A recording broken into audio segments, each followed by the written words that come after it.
pretty good.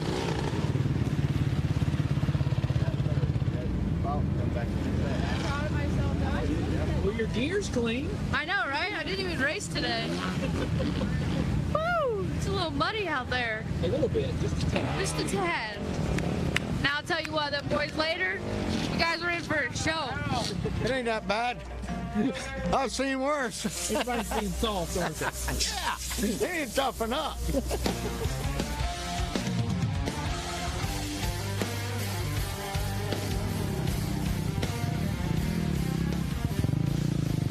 So you were right, by the way. This is like what, the 2014? Yeah, it's close. I think it might have been wetter. Yep, should be fun. Feels like a day where a veteran really failed. Smart riding.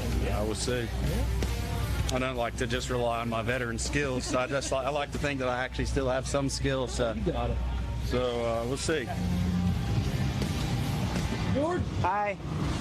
The prognosis is a little damp and a little wet. We're gonna have fun today.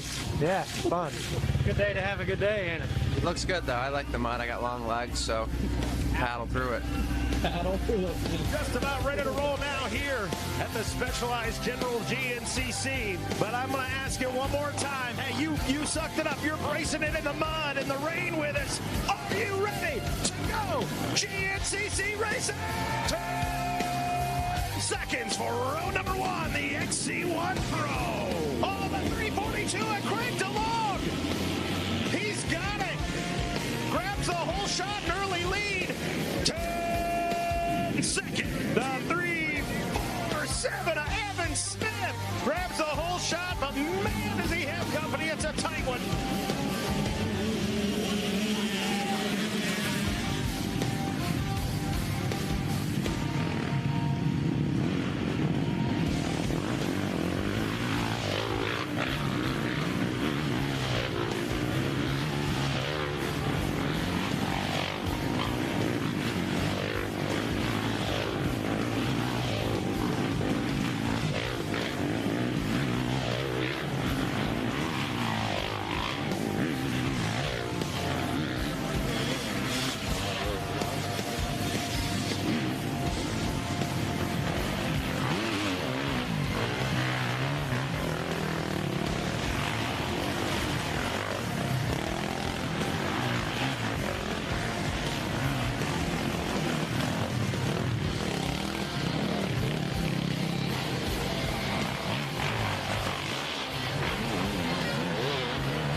There it is, ladies and gentlemen, your checkered flag. Shoot. Checkered flag flies as we to take one out of the Rodney Tomlin playbook. We were waiting with bated breath right there, Johnny Gallagher. And Johnny's still almost in. No, I just, yeah, you can see he's just absolutely Craig overwhelmed. DeLong. The man's gassed. Look at that. The smile, he cannot help it. Ear to ear for Craig DeLong. I got to think that finish line area is absolutely rocking right now for Craig DeLong. This was, man, it was gnarly. Just, it's been a while. It's like Iron Man, but not really. It's like, it was gnarly. A tough day, and honestly, I think I was just the guy that stayed upright and just kept chugging, man. Just chugging along like a train. So, man, I'm pumped. I mean, it don't look like it, but that was a lot of fun. I mean, the last lap I was fighting some thoughts, just like you start getting ahead of yourself. It's like I kept falling. I'm like, man, you're gonna throw this thing away. So got it under control and brought it in. So happy to get it done.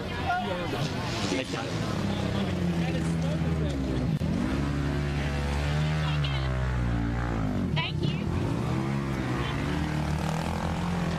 Yeah, it was pretty. It was difficult.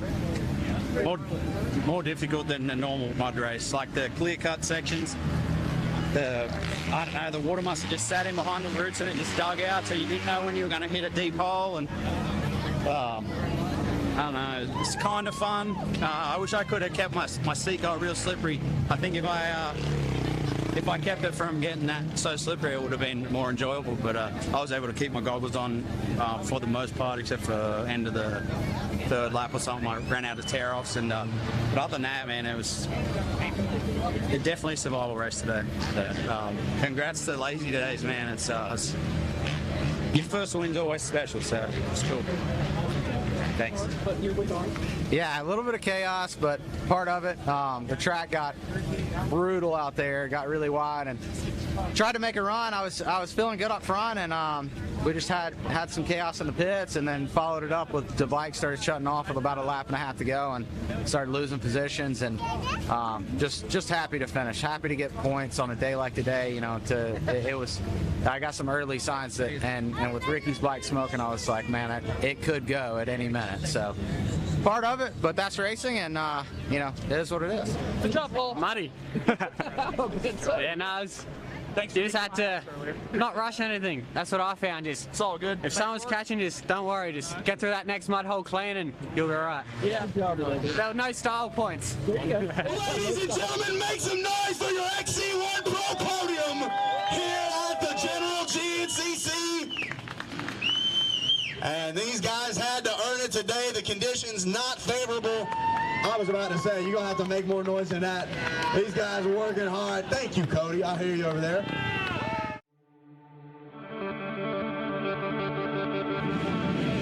I'm going to ask you one more time. Are you ready to go GNCC racing?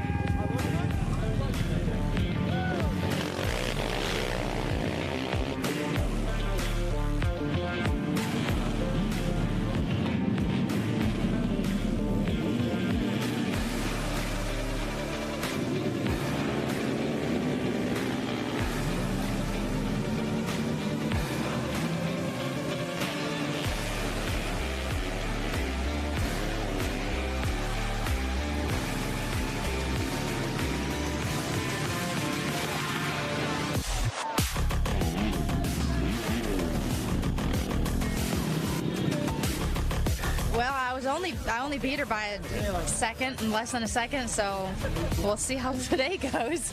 I'm hoping to get the whole shot and then lead the race, but I'm hoping for a little bit of a battle. Makes it fun. So we're ready for this weekend, man. We've been ready all year. Just we haven't put one together yet. We're ready. I'm feeling like today's gonna be the day. Ready for the day.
They just came to me, man. I didn't earn this one today. Brandon and Landon on another level today. Just road put in my lap, so recovering from last weekend. Just put myself in the right spot.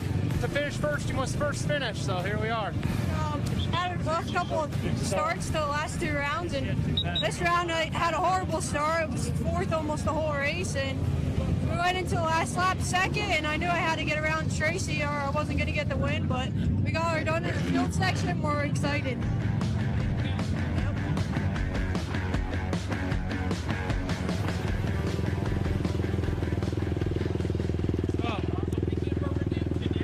Definitely for redemption.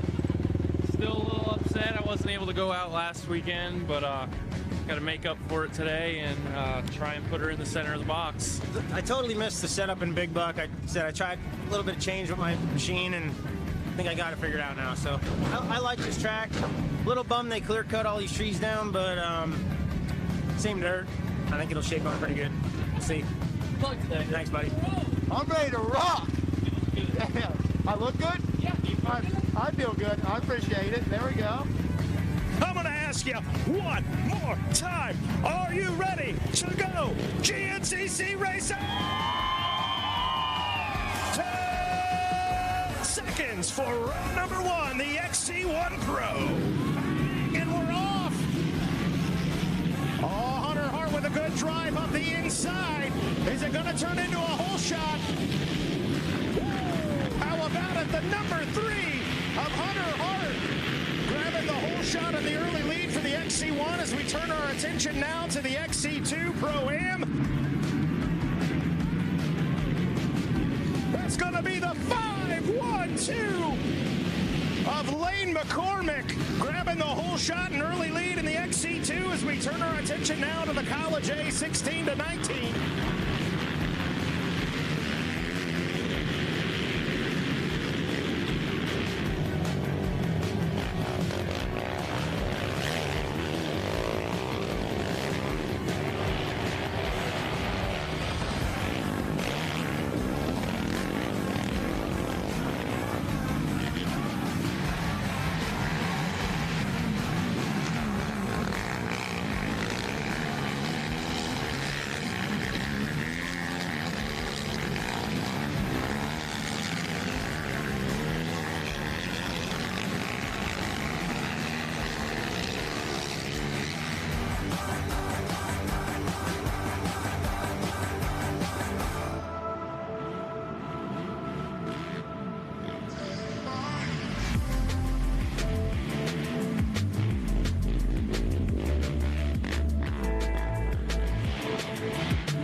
Brycen Neal will bring it in for the win, making it 3 in a row here in Georgia. Congratulations to the Phoenix Racing Yamaha ride of Brycen Neal as we turn our attention back to the battle. Watch this corner right here. We've got about 3 corners here that you can outside in. Hunter Hart, but John Glada Jr., these guys kind of all running the same line. We've got a couple more here, and then it's just going to funnel down to one line as they come through the pro pits and then back into the woods. Man, what a battle, though. And hats off to Cole Richardson, Hunter Hart, and John Glada, all fighting, all looking for opportunity. And just like that, Neal with the win, Richardson second, Hart third, John Glada fourth. How close were second, third, and fourth? You could throw a baby blanket over them. No, today was hard. You know, today was hard riding. This track was, dude, it was tough. This track was... We're so fast with the clear-cut sections. There's so much logs laying everywhere, stumps, roots. I mean, the track kept you on your toes. It was really hard riding today, really fast. And we was right there. I think Cole and Hunter was right there with me. I was able to get by Josh, and I just tried to put my head down and get a gap. We was able to do it, and today was hard riding. Today was a hard day, and we're just so proud of Elka Shocks, Impact Solutions, CST tires, DAS engine, everything was clicking, and we're pumped to get 3 in a row and have a great start to the year.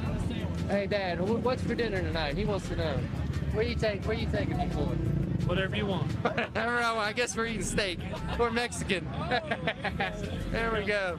Thank you, man. Yeah, you know, we got off to a pretty good start, which, you know, we needed that on this track. And I don't know, about a lap and a half in, I made a corner and I saw some smoke from the motor, and I happened to look down, there was some oil. So, you know, I got a pit board if I wanted to stop for oil or not, but, you know, Daytona 1, the oil was great. And I've had my fair share, and I knew it wasn't quite enough oil, and I was like, you know what, we're either going to get on the podium or, you know, not finish. But we knew the bike would last, and, you know, we tried to ride conservative. I ended up actually pitting twice. I skipped the pit, you know, sprinted up there, got Hunter, got him when he pitted, and kind of got away. And then obviously when I pitted, you know, he caught back up. So it made it a little harder on myself, but, you know, I'm happy just to be on the box. Thank you. This track wasn't exactly my cup of tea. You know, I'm a big fan of when they get super tight, tacky, and this one was definitely a, you know, you gotta roll, and it was different. You know, it was definitely different for me, but no, all in all, a good day. Max's tires, you know, ripping. Ladies and gentlemen, make some noise for your XC1 ATV Pro Podium here for round number 3. What a race it was. There it is, there it is. That's what it's all about. Rubber duckies, that's what it's about. They're going to be all over the place. The Hunter Hart clackers everywhere. Hunter, we want to see the arm, man. Throw it out there. Let's get deep with it. Look at that. Deep in the back. What a catch in the back. I saw that. You guys make some noise for your XC2 Pro Am Podium. That is what it is all about. They do it for you, the fans, putting on a great race and a great show.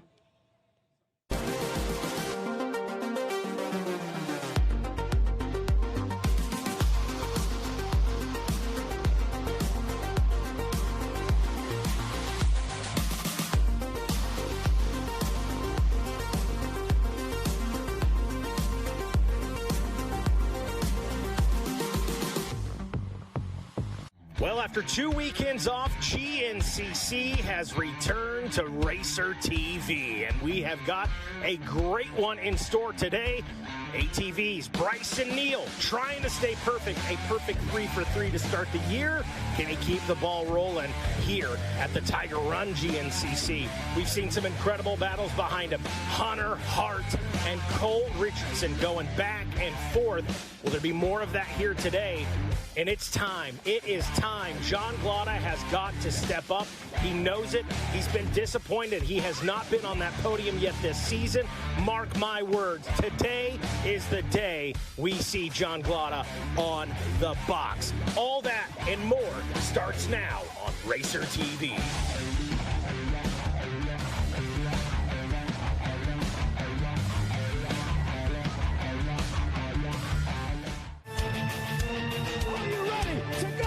GNCC Racing!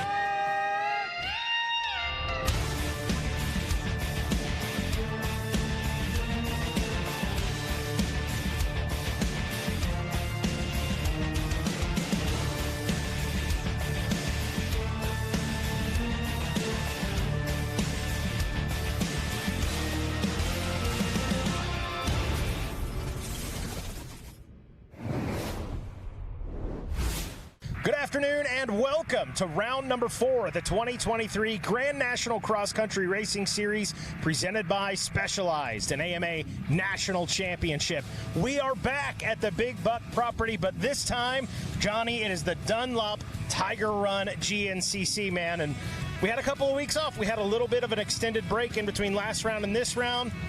How are you feeling?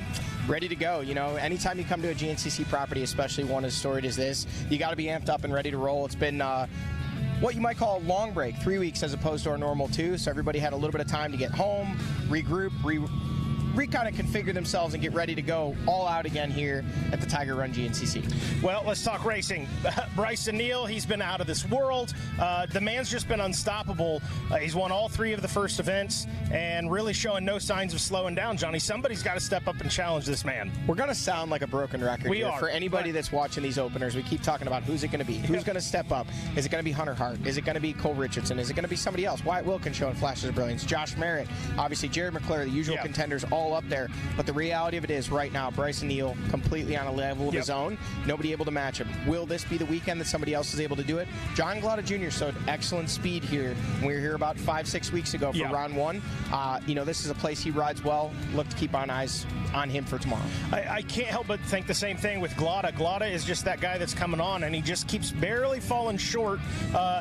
Round 1 was where he finished right on the heels or the rear grab bar of Hunter Hart, like you had just mentioned. So, yeah, something special about Glada. A win, maybe not, but maybe today is the day Glada finally gets that XC1 podium. Yeah, absolutely. You know, it's happened for him before. Yeah, he has had a podium, but not yet this season.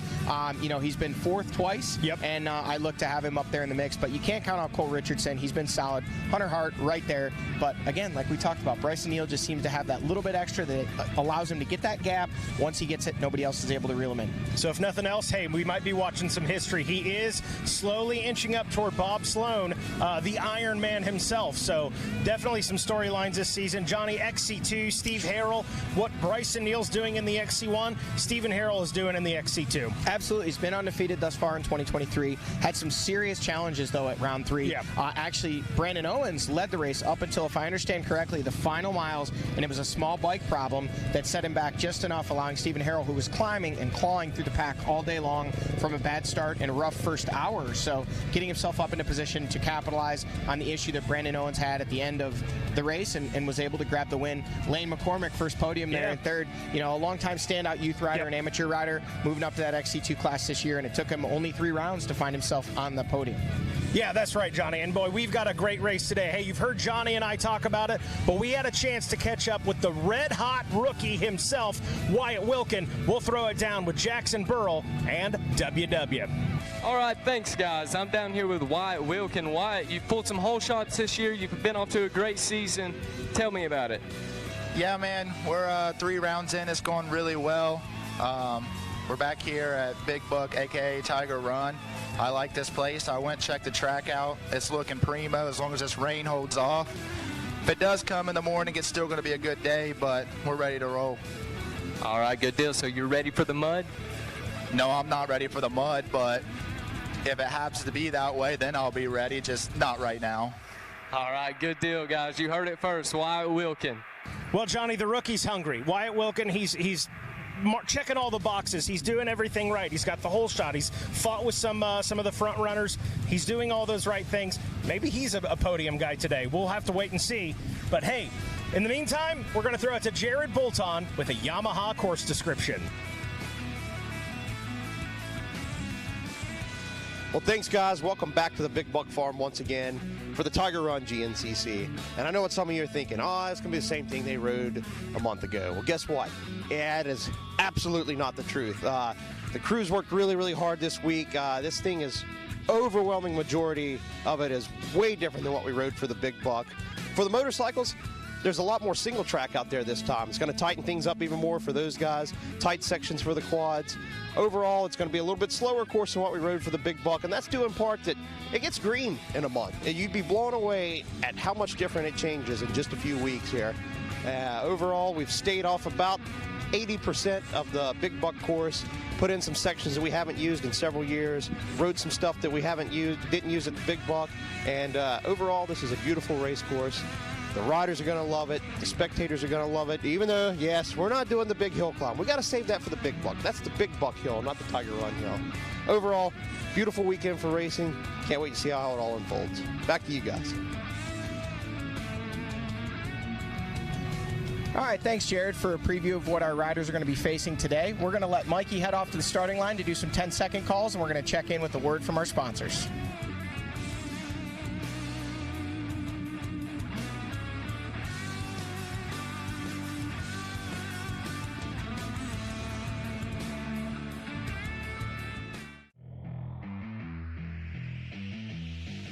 GNCC Racing is brought to you by Specialized Turbo e-bikes. It's you, only faster. And Rocky Mountain ATV MC. Get ready.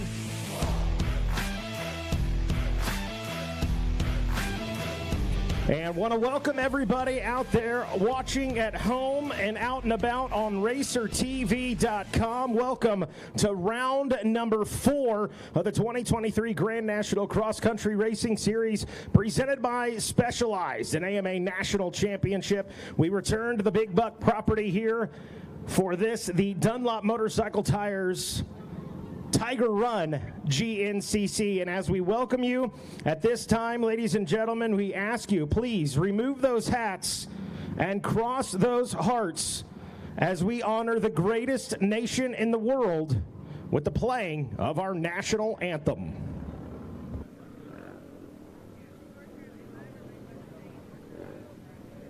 Oh, say, can you see by the dawn's early light what so proudly we hailed at the twilight's last gleaming, whose broad stripes and bright stars through the perilous fight o'er the ramparts we watched were so gallantly streaming, and the rockets' red glare, the bombs bursting in air, gave proof through the night that our flag was still there. Oh, say does that star-spangled banner yet wave o'er the land of the free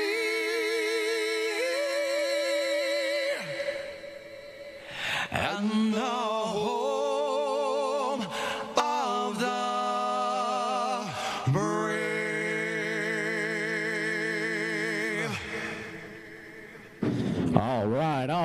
All right, let's go. We are just about ready now to get things underway here for the Pro ATV race. But first, let's meet the starting row for the XC1 Pro class. I think it's that speaker tree. All right. Hi, Jeremy Holbert. I got the A-OK. He said we're ready. And we are riding to the line first in points. He is a perfect 3 for 3 to start the season. Can he keep the ball rolling here today aboard that Phoenix Racing Yamaha, the Bidwell Bullet, Brycen Neal? Riding to the line next is the number 4 out of Edinburgh, Pennsylvania. On a Richardson Racing Action Off-Road Pack Yamaha, the Coltrane Cole Richardson. Riding to the line next, the number 3 out of Newfield, New York, on a Hunter Hart Racing Ithaca Recreation-backed Yamaha, Hunter Hart. Riding to the line 4th, one of the fan fan favorites out of Waverly, West by God, Virginia on a Ober tires. Moose Racing back to Honda. The Gator, Adam McGill. Riding to the line next, the number 6 out of Acme, Pennsylvania on an Action Off-Road Pierce Performance backed Yamaha, Jay Shadrod. Riding to the line next, the number 14 out of Sunbury, Pennsylvania on an Action Off-Road GBC backed Yamaha, Chris Borich. Riding to the line next, the 712 out of Waxhaw, North Carolina on a Pierce Performance Action Off-Road backed Yamaha, John Galata Jr.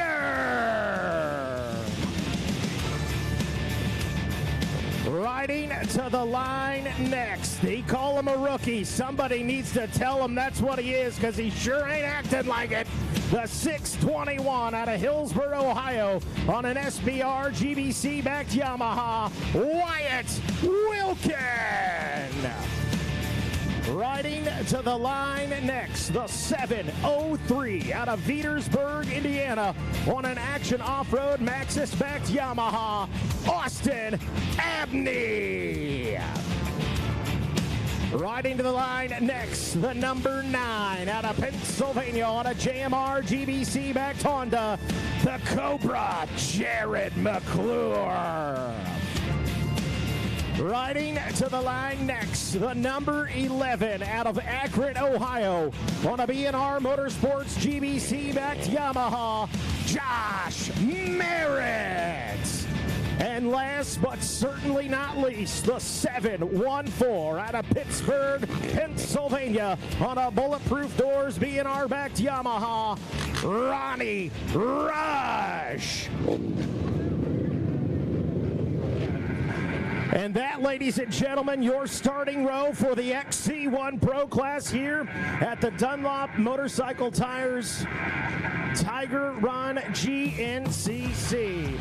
And at this time, as DJ Judd hops into the RMAX 1000, we say, DJ Judd, remove the meat. And there he goes. And now all attention will turn down to turn number 1, where Ricky Towery, the maestro, if you will, takes the reins, and we go as he goes. If you're just tuning into Racer TV, you're thinking to yourself, wow, looks beautiful in South Carolina. Those big storms that moved through the Midwest and much of the Northeast must have missed them. Well, you're mostly right. We had some major rain this morning. That's why we're on a delay. But nonetheless, the good Lord said, let there be light. The sun came out, and we're ready to play. Well, some are ready to play, some are ready to go to work, as Ricky Towery lets our riders know 1 minute until we are ready to go. Tiger Run GNCC Racing.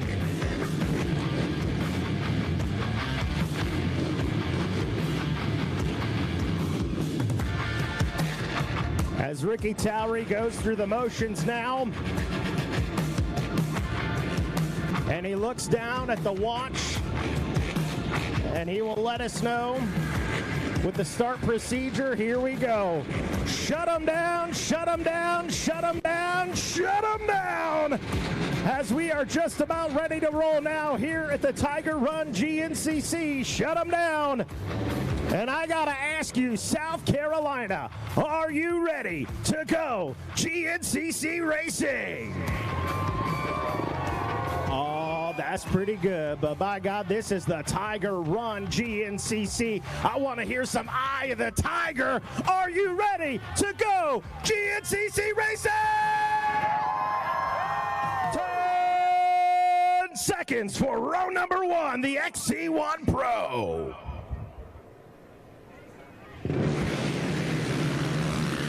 Bang! and we're off. Oh, getting wild on the inside. Meanwhile, it's going to be the number 9, Jared McClure with the hole shot. Adam McGill gets out. Josh Merritt involved in it. Wyatt Wilkin, the rookie, and Jay Shadron. They've all got their work cut out for them. Banging bars early. I didn't mean to take the Eye of the Tiger Rocky reference literally. XC2, 10 seconds. XC2 Pro-Am, Steve Harrell, Charles Dunn, Grayson Eller, Nate Harvey, Brandon Owens, Gabriel Nod, Kenny Schick, Nick Royalty, Daniel Peters, Chase Allison, Lane McCormick, Dylan Walraven. That's gonna be the 5-1-2 of Lane McCormick grabbing the B&R Motorsports Hole Shot Award. And the early lead in this one. He's got a podium under his belt. Can he get the win here today? Oh, we got a long way to go. Vet 30 plus in 10 seconds. Nick and Christopher Kirby, Jade Millwood, Dave Machisco, and Michael McAvoy. They call him Baby Mac, but make no mistake, the man's out here making grown man moves. Oh, a little checkup from the neck up for the 408. Dave Machisco out of New Salem, Pennsylvania on a Waynesburg Yamaha backed ride. College A, 16-19. Keaton Henderson, Briggs Lazelle, Parker Henderson, 10 seconds. Alex Tiemann, Carson Collins, Charlie Stewart, Bryson Slagle, Seth Blake, Andre Williams, Christopher Howard, Connor Brandt, Trevor Furby, Elijah Edmondson, Caden Lambruno, Tavin Cook. Woo! Go get it, son! The 710. Chance Hickey.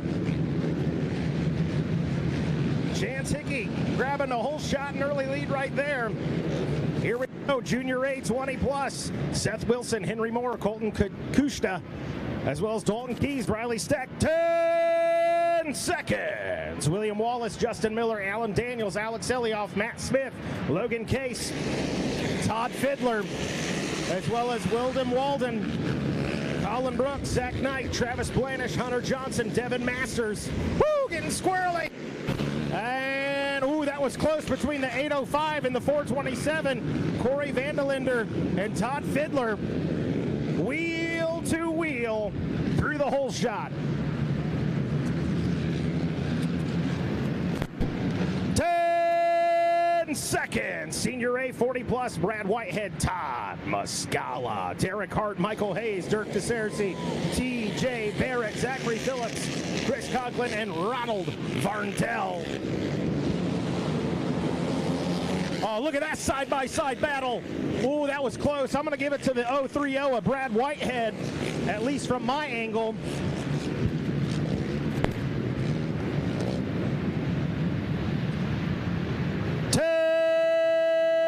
Seconds.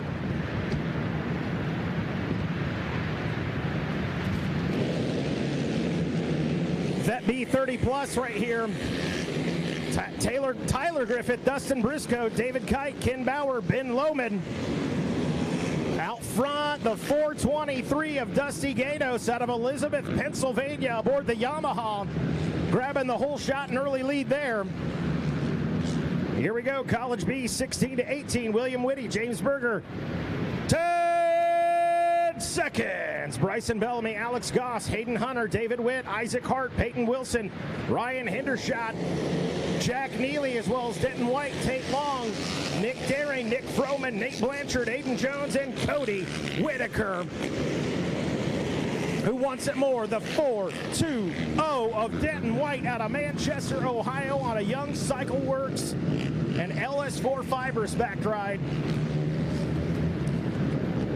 Here we go now, Junior B 19 plus in 10 seconds. Michael Worth, Rigdon Doran, Pat Davis, Connor Adar, Trace Furby, Gavin Temple, Clayton Kawasaki, Gino Frenticelli, Caleb Adar, Michael Donston, Clay Slagle, Andrew Davidich. Woo! Oh! Way to keep it on four wheels. I think that was Connor Adar out front. My goodness. Complete pandemonium in turn number one. Here we go. Senior B 40 plus. 10 1 second. Shane Worth, Scott Gross, as well as Jason Noble, Ricky Lewis, Jason Lemley, Travis Fleming, Greg Phillips, Bobby McCauley, Tim White, Mike Horwat, and Luke DeCerci. Still getting a couple riders off the line, guys. Still a couple riders off the line. Oh, good battle up front. Ooh, 744. I think Mike Horwat going to get the credit for that one on that Outlaw Motorsports GBC tires backs Yamaha. Again, one more rider trying to get his machine going, guys. Hang on. Hot start line, hot start line. Help is on the way. They're going to push him. And they're going to push him to the side. Well, that's going to do it for us for the moment on RacerTV.com. We're going to throw it to a commercial break, get a word in from our sponsors, and when we come back, a little Tiger Run GNCC. We'll be right back after this.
Yamaha YZ450F. Narrower, more compact, and lighter. Built to do one thing: go faster.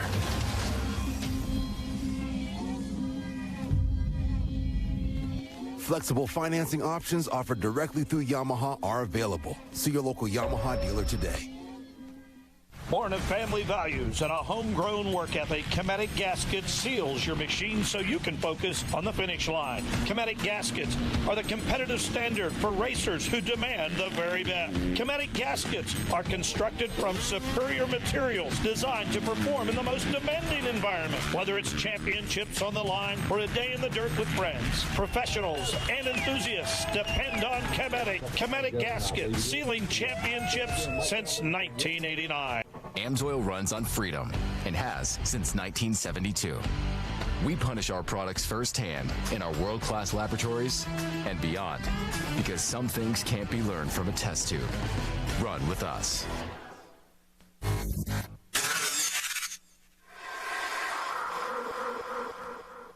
Last season was my best season ever by far. I won a lot of races. I won the championship, and it was also my first year using ARMA. And one of the things I noticed was just my ability to string good days together. You know, like especially in the summertime in Florida, where you're riding every day and the heat index is 108 degrees and you're doing 230s and going to the gym and bicycle and all that stuff. I think in the past I've been super inconsistent day to day. Yeah, I may have a good race here or a good day during the week there, but overall I think where I improved the most was my consistency in my recovery.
GNCC Racing is brought to you by Specialized Turbo e-bikes. It's you, only faster.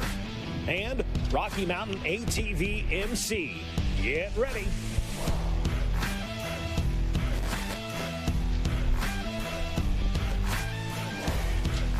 Hey everyone, and welcome back to the 2023 Dunlop Tires Tiger Run GNCC. This is the 4th round of the Grand National Cross Country Championship. My name is Jackson Burrell. I'm here with Zach Herron, and of course you've heard from Mikey Waynes with the 10-second calls. If you're just joining us, stay tuned as Zach takes us through the start recap. Yeah, thanks, Jackson. It's been an exciting day so far for round number 4. The rain came early today during the youth race, and they got the brunt of the weather. I think it's going to shape up to be a great pro race this afternoon as we take a look at the Specialized start recap, starting off with the XC1 Pro class. The green flag flew, and you see immediately from the jump, that is going to be Jared McClure, pretty much in control of this thing from the flag. Got a really great jump there in the center. And you see Brycen Neal trying to make something happen around the outside, but not able to get it done. And I have been told that McClure is still leading the race right now, so making the most of that good start there in the XC1 Pro class. Now, looking at the XC2 Pro-Am. Again, a good jump from the center of the starting area. They hug around tight. A couple of riders coming together on the inside there. But when they come to the line, it is going to be Lane McCormick grabbing the lead there in the XC2 class as they head off into the woods. So as you can see off of the Specialized start recap there, the dirt already starting to dry out here in South Carolina, and going to shape up to be a great Dunlop Tiger Run GNCC. Here we're going to take a look at the Yamaha track map. Jackson, not the same course that we ran out here at Big Buck. More than 80% different terrain. We don't have the signature hill climb, but still some great racing in store this afternoon. Same dirt, different trail, most definitely. And as you were saying, McClure out there out front in that XC1 class, trying to bite at Brycen Neal as everyone else has on this muddy GNCC here at the Tiger Run. We've really had things shape up this morning, Zach. We started the morning out with a bunch of rain. We knew there was going to be wind. There's not been near as much wind as we were expecting, but the rain did come this morning. But the 4x4 guys have really dried it out, and I think we've got a good track to race on today. Yeah, just as quickly as it seemed like we were starting to get the heavy rains, the track started to go away. I almost started to have flashbacks of the bike day down in Georgia. It got bad there for a little bit. Those youth riders, go check out the Instagram. They had to put in some work through the mud, but like you said, the 4x4 Pro, the WXC, and that entire AM four-wheeling race took care of most of the sloppy stuff, and it really looks like it's going to be great conditions out here for the pros as we are sitting on mile 5 right now, the Method Race Wheels Method Alley, waiting to see the leaders, which last we heard should still be Jared McClure. And that is the story right now. Will Jared be able to, how long will he be able to hold off Brycen Neal? Brycen Neal off to a great season. He is undefeated so far. So it's Brycen Neal's race to lose. Absolutely, and that's kind of been the story in both the XC1 and the XC2 classes. But I believe we actually were able to get a word with Brycen Neal. I'm going to let you guys take a look on that while we wait on the leaders.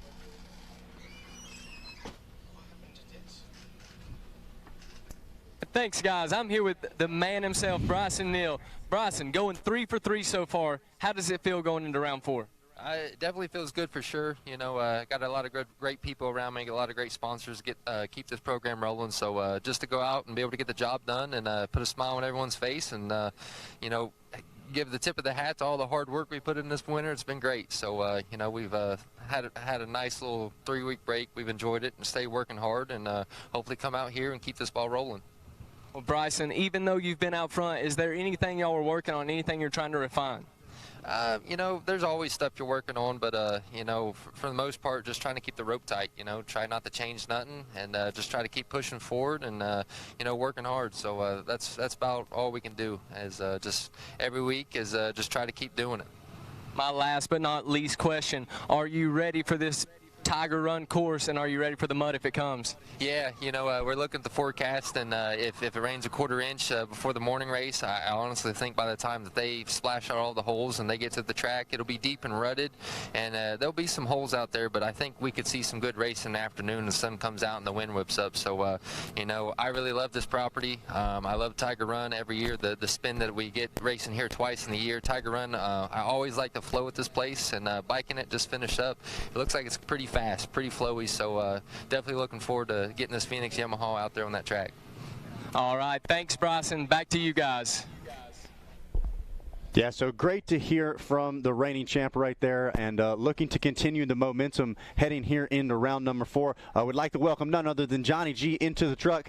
Johnny, good to see you, man. It's been too long. Yeah, it's good to be back, and it's been a good 3-week break, and everybody got a chance to get rejuvenated and refreshed and out here ready to throw down on this very dynamic Tiger Run course. Obviously, we were just here about a month and a half ago, but the course layout is different. We just heard Brycen talk about how fast the layout feels, how flowy it is. A little bit of a change up from the tighter switchbacks that we ran when we were here in the end of February. And Johnny, Brycen, he really summed it up. He said he thought there would be some holes. He said he thought that the other guys would be able to push the mud away, get down to some dry, and he really called it. Yeah, he hit the nail on the head with the way the track shaped up. Obviously, we kind of saw the radar coming in this morning. We knew we were going to have that rain, but followed up by wind and sunshine. Basically, what we had this morning was nature's water truck. We see here at the 6-mile marker, these guys working their way through. You can see the ruts. That's actually Ronnie Rush, one of our XC1 riders there, taking a look back to see who it is behind him. He can obviously hear some machines coming, and that is Gabriel Nod, one of the XC2 riders. So Ronnie having a little bit of a rough first lap there, getting back. Chase Allison, another XC2 rider. Gabriel Nod is an interesting story, folks. He's a multi-time, I'm going to mess up the acronym, but CMRC or something like that. He is the Canadian Off-Road ATV champion, I believe, 4 times running up there in Canada, and that is all of Canada, not like a regional championship. It is the national championship there. I'm sorry, I don't know, the CMRC FMSQ. It just realized what it was. Anyway, if you want to look him up on social media, Gabriel Nod, and he's been coming down here intermittently and doing some racing. Then with obviously COVID and the regulations traveling back and forth from Canada to the U.S., he was forced to stay there. This is actually his first opportunity to come back and race the full season. And I actually think we did get to catch up with Gabriel and hear a little bit about what his plans are and what he's got going on. Hey, thanks, guys. We're here with Gabriel Nod. Gabriel, you're coming down from Canada, running the XC2 ATV class. How's your season been so far? I didn't have the first round I wish, but I'm working really hard at home to get ready for this weekend. I feel really good. Everything's pretty good right now. The bike has been ready for a couple of weeks, so I feel really good. I had a lot of time to train, and travel was good, and everything is good this weekend. Now, coming down from Canada, obviously I'm sure the conditions very different. What's been the most technical or the hardest aspect to adjust to racing down here in the States? It's just to get ready and make sure I don't forget anything, because I don't bring my camper. Actually, I just bring my truck, so as soon as I leave the house, I have to make sure I have everything in my truck, because I'm very far from my home. But I have a lot of people here that helps me make sure everything's ready, so I appreciate everybody that helps me. Now, obviously, we've been here on the property before for round 1. Do you see that as an advantage coming here into round 4? You kind of already know the grounds and the dirt, rocks, everything like that, know a little bit more what to expect? Yeah, I mean, the track is different, but it's the same ground and everything, so I have a good idea on how to set up my bike and make sure everything's good. And I'm pretty confident in how it's going to be. I'm ready to go. There we go, guys. The Canadian coming to shake things up down here in the States. Thank you very much. Yeah, cool story there, guys. And Gabriel, again, a big travel for him, having to cross international borders to get to these races. He's committed to doing the full 12-round series in 2023. That's a very cool story. Obviously, seeing him travel all this way, get into the mix here in that XC2 class. And one thing that's worth noting, guys, it's not like he's just here competing. He's actually in the mix. We've seen him running inside the top 3 early on at round 1, which was right here at this facility. He just hasn't quite got the experience at some of these guys have to be able to hold that throughout the 2-hour event. But speed, not an issue for him right now. And I really believe that as he kind of figures his racecraft out and gets his GNCC legs under him, we could see him potentially competing for podiums in an XC2 Pro-Am class. Yeah, absolutely. I can only expect kind of making the most of his time up front, taking notes, trying to pick up things here and there, and without a doubt, further in the season, I really think later in the races we're going to start to see him shine. On screen, we see the number 11 of Josh Merritt leading the way. Don't know if that is the actual physical leader that we've keyed in on. Looks to be the number 6 of Jay Shadron behind him. It is white Camelback. Easiest way to pick out Jay Shadron. Always has that white USWE Camelback. Only guy wearing that. And JM11 right there in front of him. So Josh was actually leading our first round at Georgia. Don't know if this is our leaders. We'll get confirmation here. But 2 riders battling well up within the pack. Josh Merritt and Jay Shadron right here on this great shot we've got from this Yamaha live drone. Notice a little bit more foliage. Obviously these are evergreens, so they kind of stay, some of these are evergreens and they stay green year round, but a little bit more foliage on the trees, making it a little bit harder to follow this action than it was just 6 weeks ago when we were here. Yeah, without a doubt, you can still a beautiful shot though. Yep. You got the overhead, you can see the gap yo-yoing back and forth, as I like to say. So without a doubt, really cool to have the drone involved here, this Yamaha live drone. But just crazy, you said a month and a half, how big of a difference we're already seeing. Yeah, and you know, this live drone shot is so great. Yamaha brings this to us, and you know, for so many years we talked, and we always talk about in the post-race interviews how you hear these stories about, you know, you might see the same guy leading 3 or 4 laps in a row, and in your mind, like, okay, he led the whole way, and then after the race, it's like, yeah, we passed each other 5 or 6 times, because typically the only time we get to see him is you know, intermittent camera shots, and then when they actually check in and scoring. So this is a great opportunity for the folks at home that aren't here to be able to see the action go down, to be able to see those moves back and forth. And so many times this year we've caught passes, we've caught, you know, run-ins, we've caught issues with lappers, we've caught guys getting stuck, we've caught crashes, we've caught all kinds of stuff. So this drone is a great addition to our Racer TV coverage for sure. Absolutely. Now dropping down to the Monster Mile, back on ground level, and I believe we should be waiting to catch a glimpse of our leaders. I see some fans going crazy. There it is, the sneaky snake, the number 9 of Jared McClure, followed closely by the big number 1 of Brycen Neal. 3rd place, Hunter Hart, and 4th place is Cole Richardson. So there you have 3 of your top 3, or your top 3 in points there in the top 4. There we see John Glauda Jr. Then it is Chris Borich, Adam McGill. So these are now your 5th, 6th, 7th place riders working their way through. That was Austin Abney, I believe. It's kind of hard to tell from a quick little glimpse there. Oh, that was actually Josh Merritt, because there's Jay Shadron right there. Unless we had a mix-up and Josh was pushed back, but he had been ahead of Jay in that camera shot we saw, the drone shot just a little bit ago. No, he actually did lose a spot. So now that was Austin Abney in front of Jay Shadron, and there is Josh Merritt there at the 10-mile marker, rounding out about the top 10, it looks like, have worked their way by now. Now, when it comes to the top of the field in the XC1 class, obviously the question has been who can stop Brycen Neal. And right now, the goal, I feel like, is to try to keep him within the group. If you can keep him, if he's in the lead, you got to hang on to the back of him. But if you can keep him out of the lead, we saw that top 4 all there bunched up. That's going to be crucial to see how long that lasts in the race. Well, I'll have to defer to you guys on this. I didn't, I saw the start physically, but I didn't see the order they went into the woods. But I know the first 3 rounds, you know, Brycen's been going into the woods barely inside that top 5. And every race except for the last race, he went to the lead by the time they completed the first lap. Last race, Josh Merritt actually did lead the first lap, and soon after succumbed to the pressure from Brycen Neal. So the fact that we haven't yet completed, and you guys are saying he started in second, third, so roughly. He started in second, third, went into the woods, and he's still there in that second. So he hasn't had to make those passes like he did the first couple rounds. And I'm actually surprised to see that, you know, he hasn't made his move, but it kind of shows the patience of a champion and a guy who's pretty comfortable right now winning races. He doesn't feel the need to push the issue, and Jared McClure, no slouch. I mean, he's won many GNCC races over his tenure here, and you know, he has the speed, has the stuff, and is actually remarkably good at this facility specifically. There we see back to lead. Oh, we may see, we just saw pass for the lead right there. Thanks to that Yamaha live drone, we got to see Brycen Neal go to lead. Jared McClure drops back to 3rd, it may have been actually. Nope, because Hunter Hart is there behind him, so it is still Brycen Neal out front. No. Yes. We think. We're looking.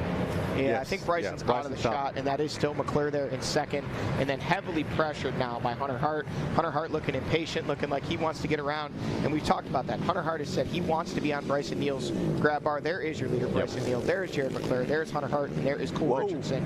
So your top 4 flying in formation, and you can see it's sloppy out there. When Cole Richardson goes wide, just like happened to Jared McClure, he actually splashed into a big puddle. Obviously, when these guys pedaled the track yesterday, none of this stuff was there. It was dry. This rain came this morning, so they didn't realize they were working their way into a little booby trap there, and that one in particular bit Jared McClure, but he's right back to the rear wheels. Well, and now you see as they come to the finish line, there's dust kicking up behind him. So really you go from standing water on parts of the track, obviously causing the pass for the lead there, to now they're fighting dust as they come around through the finish line for the first time.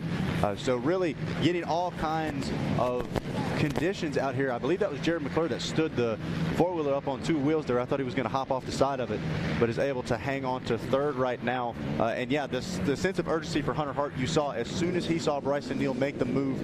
It was like, I've got to go. I've got to hang on to the back of the number 1. Guys, you want to talk about some close racing. Listen to these gaps. The top 4 we can see on screen there are all pretty much wheel to wheel. Brycen Neal leading the way. Jared McClure in second, 1.7 seconds behind him. Hunter Hart, another 1.0 seconds behind Jared McClure. Cole Richardson, 1.4 behind Hunter Hart. So you've got 4 guys there separated by about 3.5 seconds. Now, on screen, it looks like there's a little gap after that. No, that's not correct. John Glotto Jr., 3 seconds back. Chris Borge, 2 seconds back. Adam McGill, 2 seconds back. Wyatt Wilkin, 4 seconds back. Jay Shadron, 6 seconds back. So you've got the entire top 9 inside of roughly, give or take, about 20 seconds. I mean, this is a battle early on, and I think this really attributes itself to the racetrack that we have here. These guys, you know, they're not having to contend with dust that's limiting their vision. The course is raceable. Because of the morning race, the lines are developed, so they're having the opportunity to kind of switch it up, make passes, move their way through the field. And I think the big question, guys, is going to be, can anybody match the pace of Brycen Neal early to not let him open up that gap like he has been doing?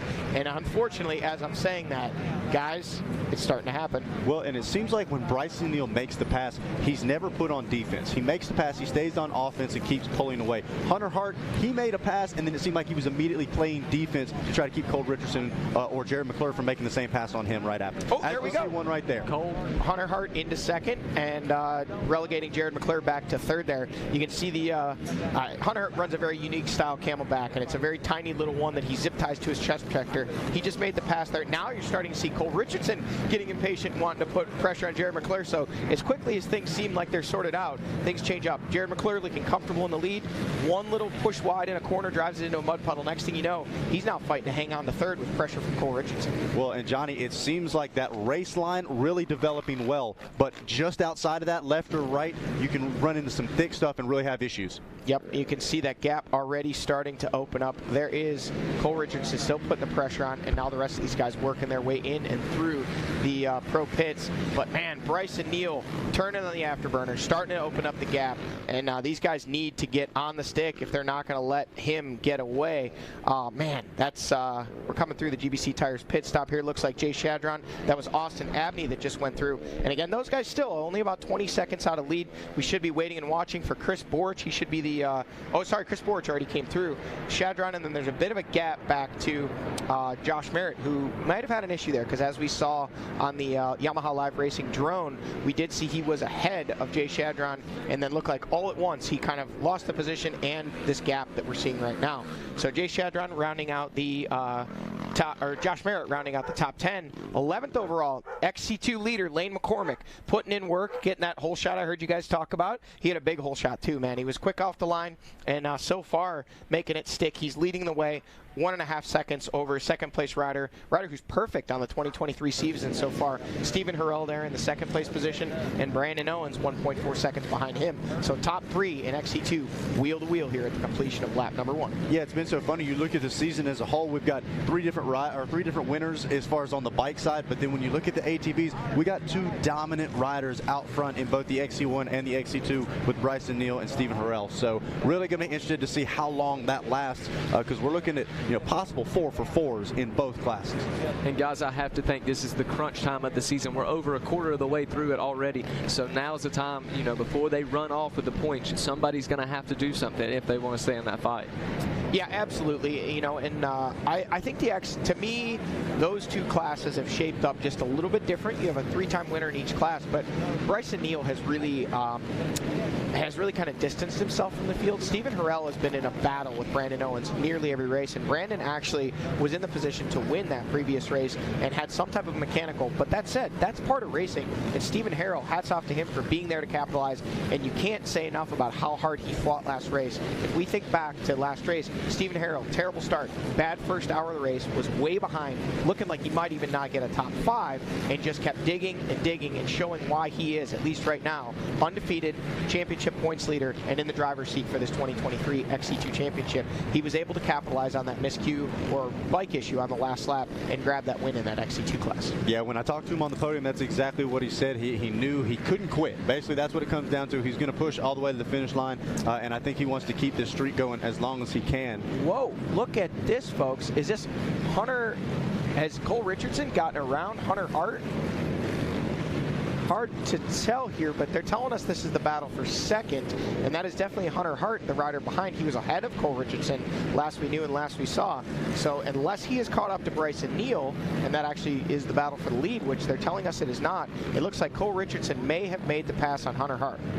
That is definitely Hunter there, and there is a rider in front of him. We'll see if we can get a clear enough shot to figure out if that is Brycen Neal leading, or is that Cole Richardson who has actually made the pass for the second place spot. This is where the drone, we love it, yeah. And it's so challenging to pick out the riding style. Man, I think our producer may be correct. I think it's possible that Cole Richardson has made the move and taken away the second place spot from Hunter Hart. If we can look zooming out though, I'm not seeing a guys, leader. I believe that might be Brycen Neal. I saw his helmet. I'm not 100% sure. Maybe we can get a closer look here.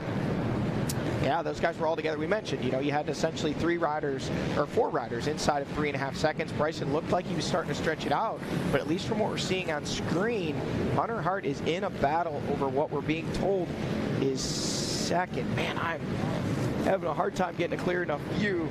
Jackson says he thinks it's Brycen Neal. I'm not going to argue with you because for once I just can't catch a clear enough view to determine who it is that we're looking at there. Come on, give me just 1 second, a clear enough shot. That is Brycen Neal. I was about to say, there's that a number dark 1 on gear, his that's back. the Moose Racing, yep. yeah. Brycen Neal leading the way. Hunter Hart has made the charge, gotten to the rear wheels of Neal. Now that gap starts to open up just a little bit, but that's exactly what Hunter has said he wanted to do and needed to do, is get up there with Brycen. Remember back to last race, guys. We saw Brycen kind of slowly, methodically work his way through, get the lead, opened up a gap over that second lap, then came in and pitted. Hunter Hart's crew giving the strategic decision to not pit him, put him back on the rear wheels of Brycen Neal, giving him a second shot at catching the pace. Hunter again wasn't able to do it, and that was, I'm sure, frustrating for him. He alluded to it after the race, saying, hey, you know, I just didn't have the stuff for Brycen. We're going to go home. We're going to do our homework. Worth noting, Hunter Hart has spent a lot of time up here in the Carolinas and Georgia the last couple weeks, normally spending his time in Florida this time of year riding sand just for training and preparation. But for this, they went to bike testing. They went to getting some settings that are comfortable for him in these conditions, and at least early in this one, it's paying off. He's able to match through 30. What happened to Brycen Neal? Pass for the lead. I saw him get off balance there. Yeah. It seemed like he might have hit a root, got off the rut there. Yeah, Brycen now back to third. Looks like Cole Richardson getting by as well. So now the hunter becomes the hunted. Yep. And he's the whole look at this. Brycen has another problem. He comes together with Jared McClure. He's dropped back to 4th now, and it looks like he may have had an issue pulling out of there. Was looking down, working on something on the bike or assessing the situation. Now he's under fire from John Glada. Look at this. Yeah, folks, Brycen Neal is having problems. He has dropped back to the 5th place spot now and is losing time and losing ground rapidly. We may be watching things unfold here. We're sure that the word's going to get back to his pits. They're going to do what they can to get him going. My guess, I'm going to tell you right now, as quickly as that happened, Brycen Neal hit something on the right side of the machine and is badly bent up the front end. I saw some little trees over there from the camera right after he got back on the track, and I believe that he's went off to the right and hit one of those. He is fighting right now to keep this bike going down the trail. You can see just not at race pace. Now he's under pressure again. Yeah, he's yelling to those people there, folks, this may, unfortunately for Brycen Neal, be the end of the streak. He's pulled to the side. He's letting riders by, and now he's letting riders by because I'm speculating here, but the way he's riding, when he hit that, he bent the front end up enough that he was unable to now keep it in the trail at speed.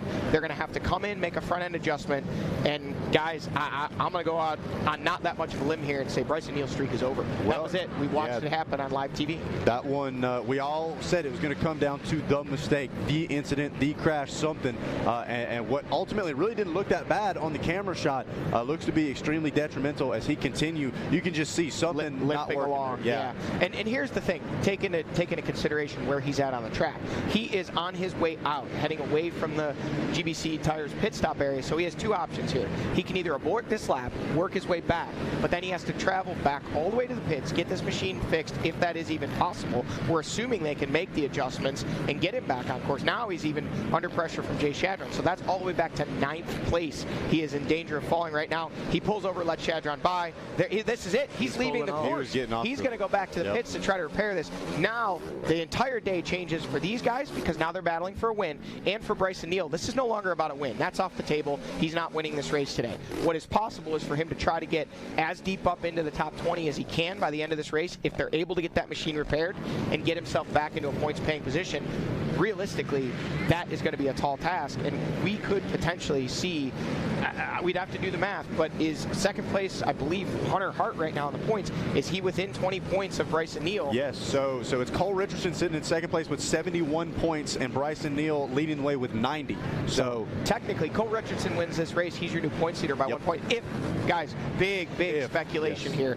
If Brycen Neal is not able to get back to, here we see Brycen Neal leaving. He is, okay, look at this. He was a lot closer to the pits than, I think Jackson's going to run down and try and get an update. I'm going to give this to Cody Collier, and I'm going to head on down. Here is his crew. They're assessing the situation. Man, this drone is coming in clutch. So obviously the peace of mind that Brycen had to know, to be able to know that he was that close to the pits, they're in there, they're working.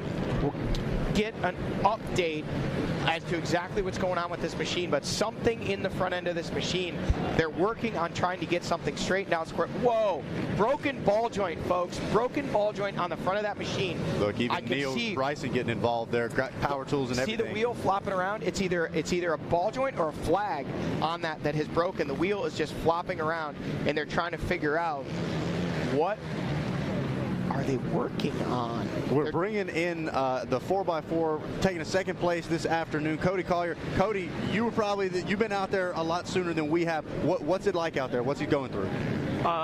Track's gnarly. It's getting deep in some spots of the rain we had. It's getting slick in others, getting polished off, getting some blue group where we're having the sunshine and stuff. Unfortunately, we're watching Brycen here on screen. He was out front and just I think he got caught by one of those deep ruts, got pulled into something at the speed they're going. It's hard to tell what he ran up. And Cody, the way that right front wheel is kind of flopping around, does it not appear that they have something that has either broken or come loose on the front of that machine? But what they're working on, they're hammering on an upper arm bolt. Is it possible that his upper arm bolt has come out? What I thought. The way that the front tire was shifting is either that top ball joint or that bolt broke. I was thinking something that top of that arm. This is good news for Brycen in that if they can get this back in, this is a quick fix and he can get out there. But we're talking several minutes lost. I do believe. Oh, it has broken. Wow. Is it the whole A-arm or is it just the bolt? No, it looks like it's the bolt. Are they pulling it out because the A-arm has... Well, we're speculating about a lot of things here.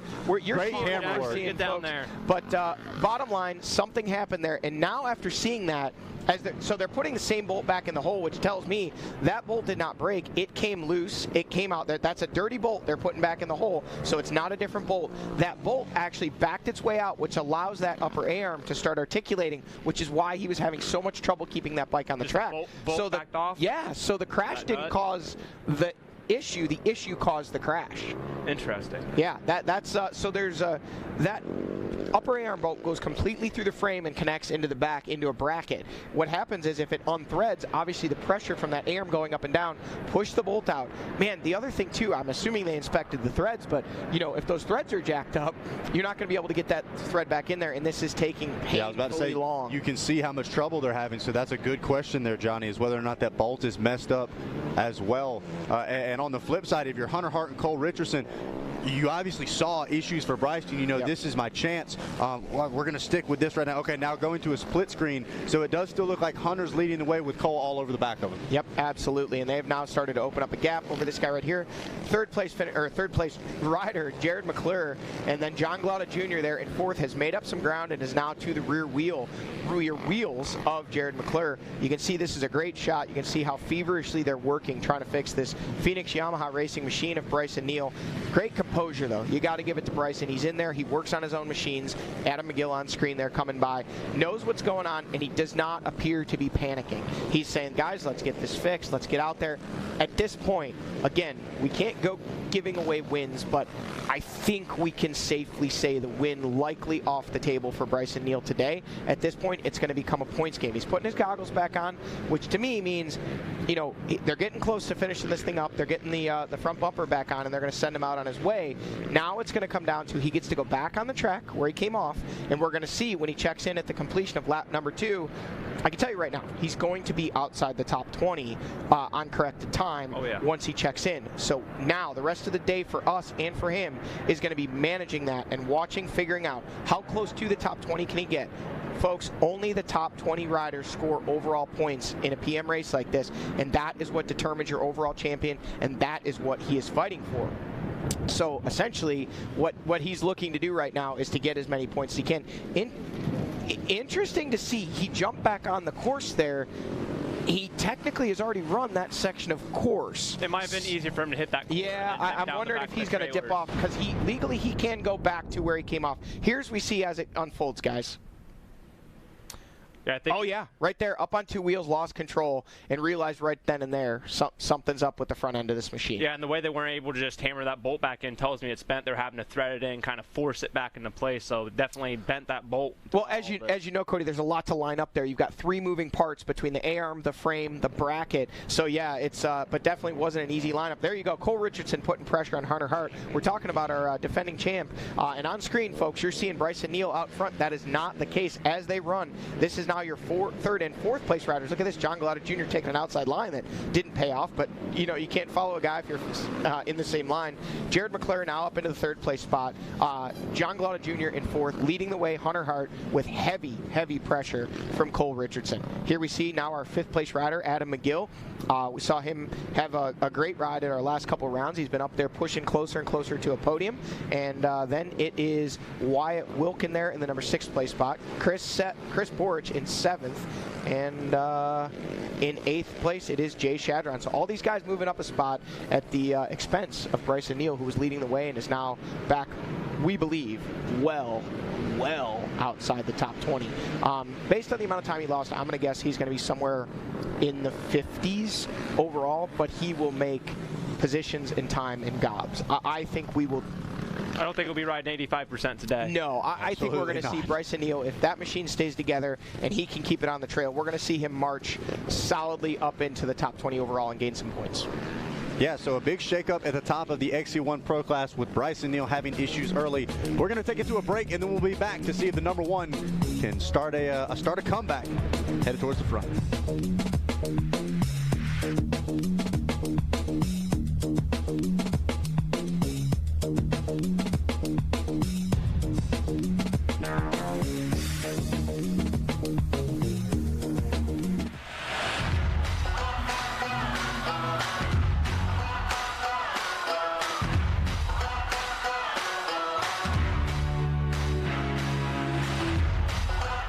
Tires, a division of Greenball Corp, has been in the tire business for over 44 years. We're passionate about developing quality tires that perform great and bring extraordinary value to our customers.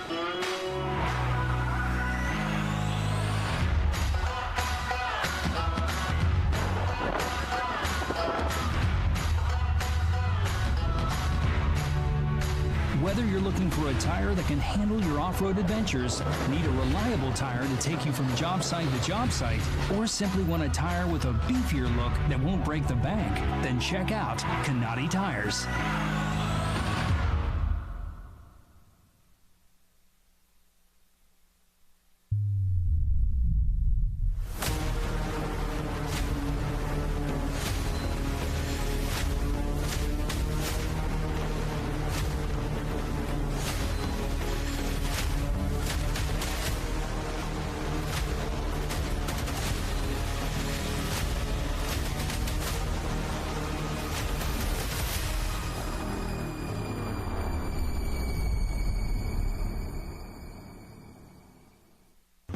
The United States Motorcycle Coaching Association has been setting a standard for motorcycle coaching since 2016. Coaching is important for all riders, no matter the age or skill level. The USMCA connects riders with coaches, whether the rider is just starting out on their motorcycling journey, to a competitive amateur racer looking to reach their next milestone, or the professional athlete trying to clinch a title. Download the Motorcycle Coaching app and get connected to a USMCA certified coach today. Even when you're the best, you never stop striving to be better. With over 40 years of experience in motorcycle sales and service, we know racing. Our inventory of Yamaha motorcycles, sport bikes, dirt bikes, ATVs, and side-by-sides is extensive and constantly changing. Stop by LoJack Cycle Sales today in Tarentum, Pennsylvania, and visit our online inventory at www.lojacks.com. Yamaha YZs. It's why we ride. How would you like to go to a school where we take into consideration how students learn best?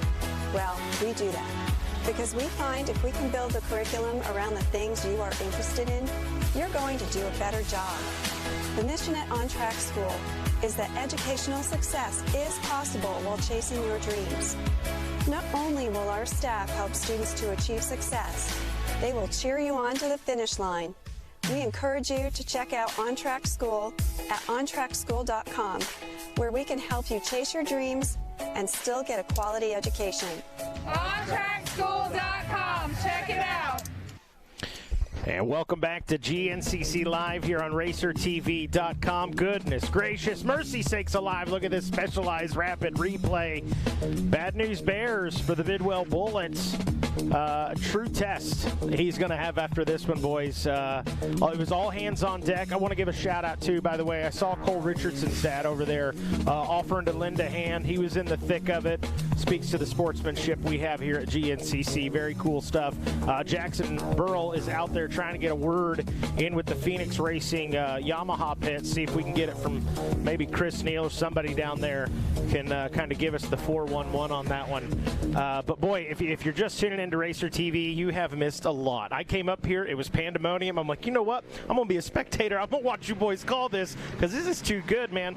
Well, good if you're not Brycen Neal.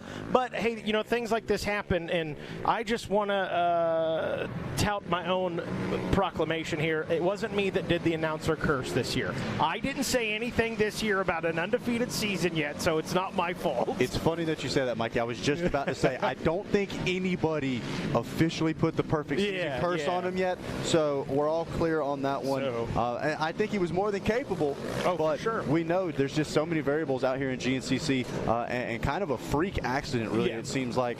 Obviously, it took him a minute to figure out exactly what was going on, as well as to get the problem fixed. So we'll see what Brycen Neal's able to do. We know how strong of a pace he's able to run when things are running at 100%, but the question is, how is he doing, as well as how is that Phoenix Racing Yamaha? Go ahead, Cody.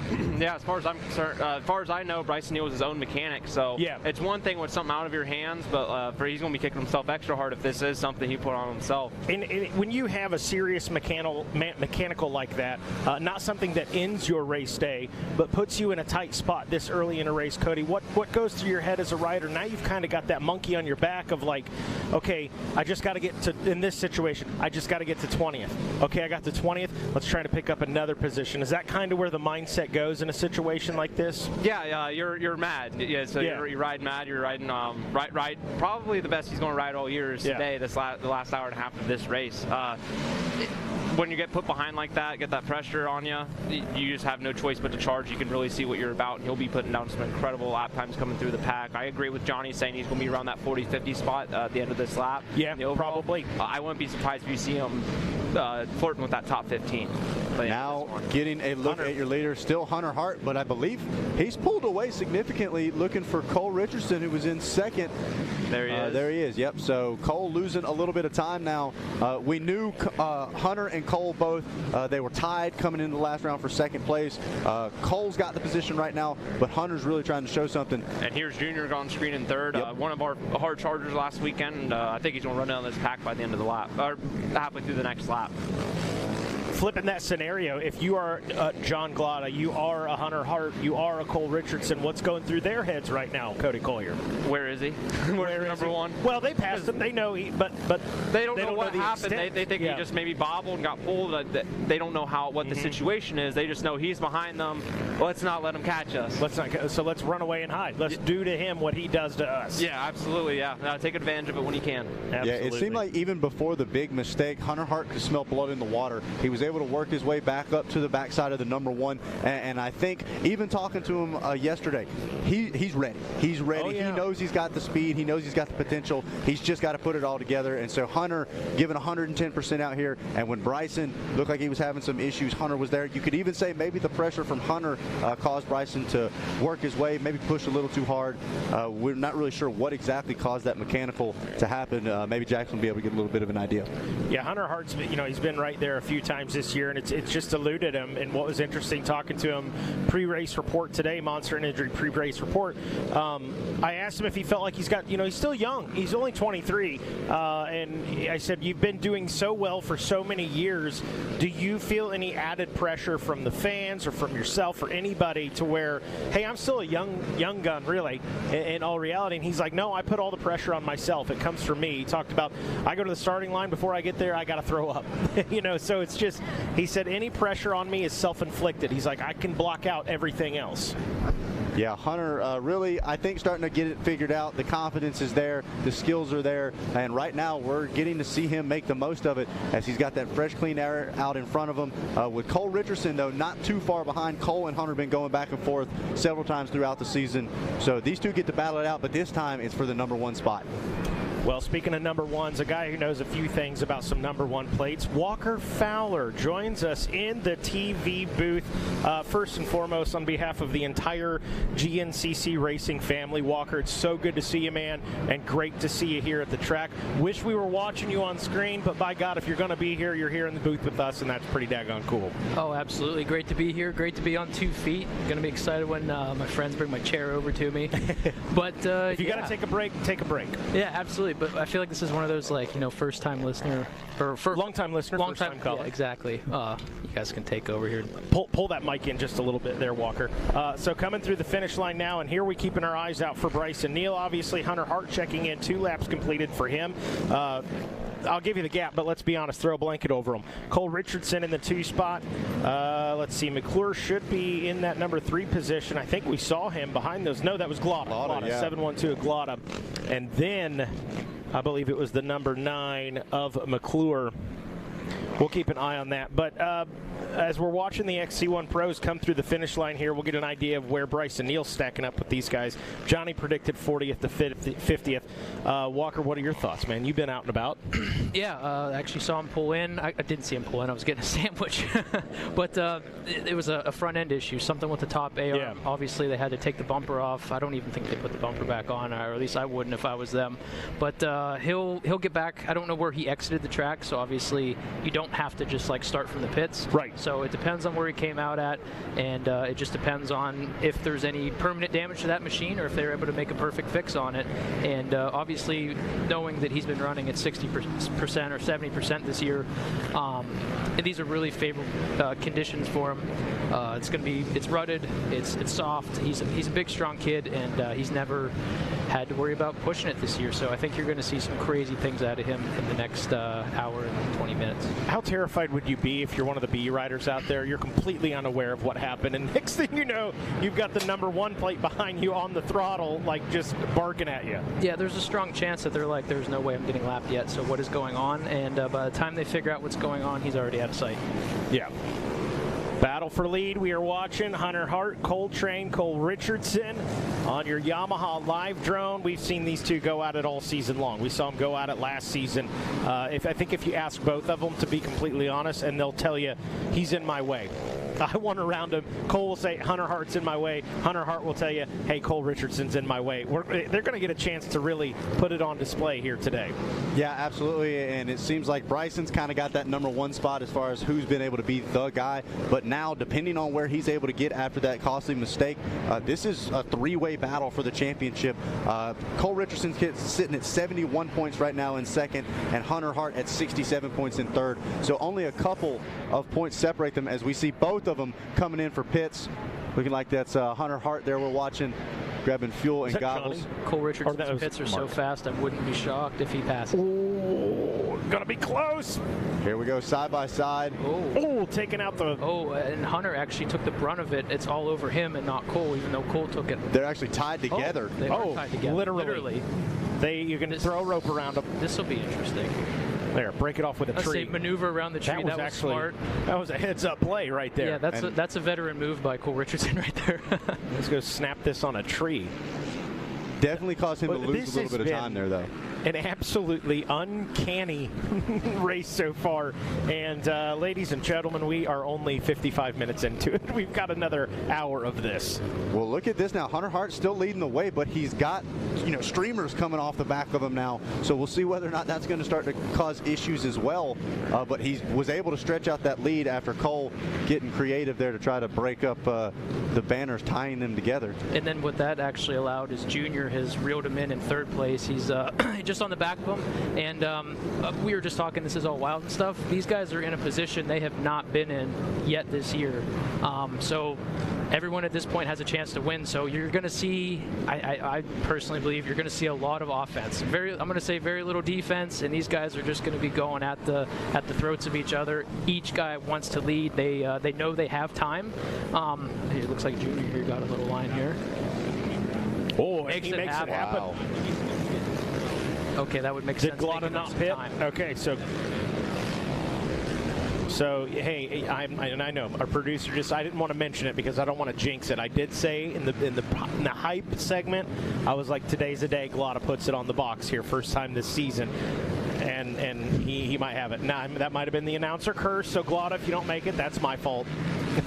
I'll be really curious to see if I thought it was just caution tape, but if Cole was that attached to it, it might have been that white streamer, that repeater banner, and that stuff is really, really hard to get off, and it just depends on what it gets tied up in.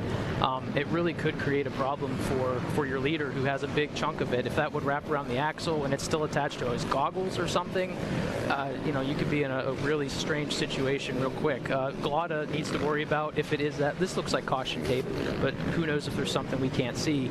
He doesn't want to get on it either and get attached to him. Yeah, well, I'd put money. I'd say moose tape. I was about to say, sure, even those moose banners, they'll stretch a little bit, but they really do pull tight. And it looked like it was almost wrapped around Hunter personally, not even just the ATV. So, but Glotta putting pressure on. He's coming to the front. Yeah, John Glotta's been in this situation a lot. We had just did the voiceover for V and got reminded of just how close Glotta finished behind Hunter Hart, and that one. I mean, all over the rear grab bar. And Walker, if you're that guy that's just outside that fourth place spot, you don't get to have the post-race interview. You don't get to thank the sponsors on the podium, and you're just thinking, what the heck have I got to do to take it to that next level, especially when you finish that close? What goes through a guy's head like John Glotta in that situation? It's similar to a situation where Hunter Hart's in. He is being told, hey, you really need to be winning. You need to be winning. John should be a podium guy, and the fact that he's missing it by 1 or 2 positions, I think he's showing it on screen here that he really not only wants to be a podium guy. We got split line. Good job. He refusing to play follow the leader now. Yeah, I think he's especially coming into his favorite race, Camp Coker. I think he would love to win here and then back it up next week. And like I said, John especially is in a position he's not usually in, and you can tell that he is loving every second of it. And he's got nothing to lose. He already had a bad round, so he's got to make up some points. And yeah, he's going for it because he knows that each point, especially in the top 3 with those bonus points, this could be a huge race for him, and it would shut up a lot of the haters and a lot of the skepticism. Yeah. We get guys like me, you get paid to stir the pot, and we have the conversations outside of that I'm like, okay, let's have the real talk here. But yeah, you pull for those guys, and at the same time, it's like, my goodness, let's get the monkey off the back, and maybe Glotta can get that done today. Well, the results don't always show potential or show speed. Oh, for you know sure. what I mean? As far as if you want to look at just 2023, Glotta maybe doesn't catch somebody's eye, but if you see what he's doing and you see the speed that he's showing right now, he's clearly one of the top runners as well. That's absolutely right. I just love what I'm seeing from the Race Productions crew, allowing these opportunities to have multiple lanes. And I'm sure it's happening that the main line is getting too deep, so the guys are going to start venturing off, because even if you have to go between a tree or zigzag a little bit more, that belly pan not being stuck. You know, those 4x4s, Cody, in the morning race have, man, a lot of ground clearance. They can bit trying to get around Hunter Hart. There comes a point where the track gets so bad that you're literally faster to be just off one four-wheeler off the side of the track. So these guys are trying to find new lines, still have clear trail, so they're obviously testing some lines for the next 2 laps. I assume, is it going to be a 4-lap race, I assume? That'd be my guess. You guys ran 5 this morning, though, but you went a little over, yeah? Give or take? Okay. Well, then maybe we'll go long, which the race going a full 5 laps is going to help one guy especially, and that's going to be Brycen Neal. Yes, for sure. So, yeah, if you're Brycen Neal right now, you're like, yes, please 5, as much time as possible. Now, Walker, you bring up the multiple line aspect. Let's say you're Hunter Hart, you're in the lead, but you're under heavy pressure. How likely are you to try a new line, or do you try to run that one that's in your head, the one that you somewhat know what to expect until it's absolutely unrideable again? You do. You follow the main line. You try to make the least amount of split-second decisions, because when you start trying to ride outside of what you're comfortable with, you do start subconsciously slowing down and not being confident in what you're doing. So he's obviously he is playing a little bit of defense. I think at least for Hunter in this position, he really just needs to focus ahead and believe in himself. I know him getting so worked up and before the races and having to throw up and stuff. He obviously has a little bit of a little demon in there that's like, maybe you can't do it, Hunter, but like, you know. I like that voice. Easy on the third person here, or you know, the not being out on the track. Like he just has to believe in himself, and he's a front running guy, definitely a podium guy, and he can obviously contest for wins whether Brycen's in first or not. So he just has to. When you start doubting yourself too, that's when the arm pump starts coming. That's when the mistakes start coming, and they compound, and you go from leading and maybe a little defense to scratching your head in third as the lead 2 maybe start getting away from you. So I think currently he's doing a great job. Obviously, it seems they're maintaining the same gap on Cole Richardson, who's just barely outside the drone footage here. But you know. So let's see, 13 seconds, Glotta not stopping. He will have to stop. So John is also trying to, here comes the number 1 ride in. By the way, Brycen Neal, since we've got him on screen, when he checked in, 2 laps completed. Where'd he go? I just had him. Brycen Neal, 26th. Yeah, wow. When we said 40 or 50, I could have told you it was going to be in the about 30. Thought it'd be higher. So. All right, there you go, Johnny. So yeah, I wouldn't be shocked if I guess the pits or scoring in the pits are pretty close to each other. But at the end of this lap, people will be inside the top 20 scoring points, and especially if it's going to be a 5-lap race, he will likely get inside the top 10. Yeah, you take a look at who's in front of him. Not taking anything away from you guys. Don't slide in my DMs and be like, come on now. But, I mean, yeah, he's got junior A riders, vet A riders, college A, really all throughout between the 25th position on up to almost 15th before he starts getting into some XC2 and XC1 guys. So, yeah, he should be able to really charge past a lot of those riders. It's like Cole having a little bit of ground clearance issues there, but often screaming as usual here. And Jared McClure in 4th and Adam McGill in 5th, and Adam just running up that hill. So good to see the 2 Honda boys there, 4 and 5, the old Wiley veterans. We should have Chris Borich too. We have Wyatt Wilkin, and then I think it's Borich, right? Should be Borich. Coming up afterward, yep. So that's awesome to see, basically the only other guys that are older than me up pushing that top 5. Jay Shad on screen. I think he had a little bit of a start issue. Yeah, he was hung up there with, Adam McGill was in that one too. He was able to get out quicker than anybody else, but yeah, getting a little squirrely. And sounds like someone's standing by with Chris Neal from the Phoenix Racing Yamaha pits. Go ahead, Jackson. All right, thanks, guys. I'm here with Chris Neal, father to Brycen. Could you tell us more about what happened to Brycen out there? What's going on with the bike? What's the plan? Well, he got radioed that he actually had a problem, so he got to the pit safely, and we was able to.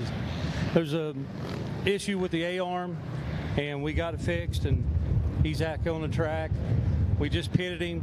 I think he's running about 21st overall, but he's about 4 minutes down from the top 10. All we can do is just make up some time and try to salvage points today and hopefully have a good day like that. Chris, that was what I was going to ask you, what the plan was for the rest of the day. What's the plan with the points, and how are y'all trying to finish today? Well, we let him know how far he was down when I pitted him. Rechecked a couple things, Mike did, and everything checked out okay. At this point, we feel like we can finish the race safely, nothing come apart. The plan is finish the race and get points. All right, thank you, Mr. Neal. Back to you guys. Well, new leader. I think we're going to get a replay. If you guys are watching the screen right there, picture in picture, John Glada Jr. is your new leader, and hey, he's kind of found another gear, trying to stretch it out, trying to run away and hide.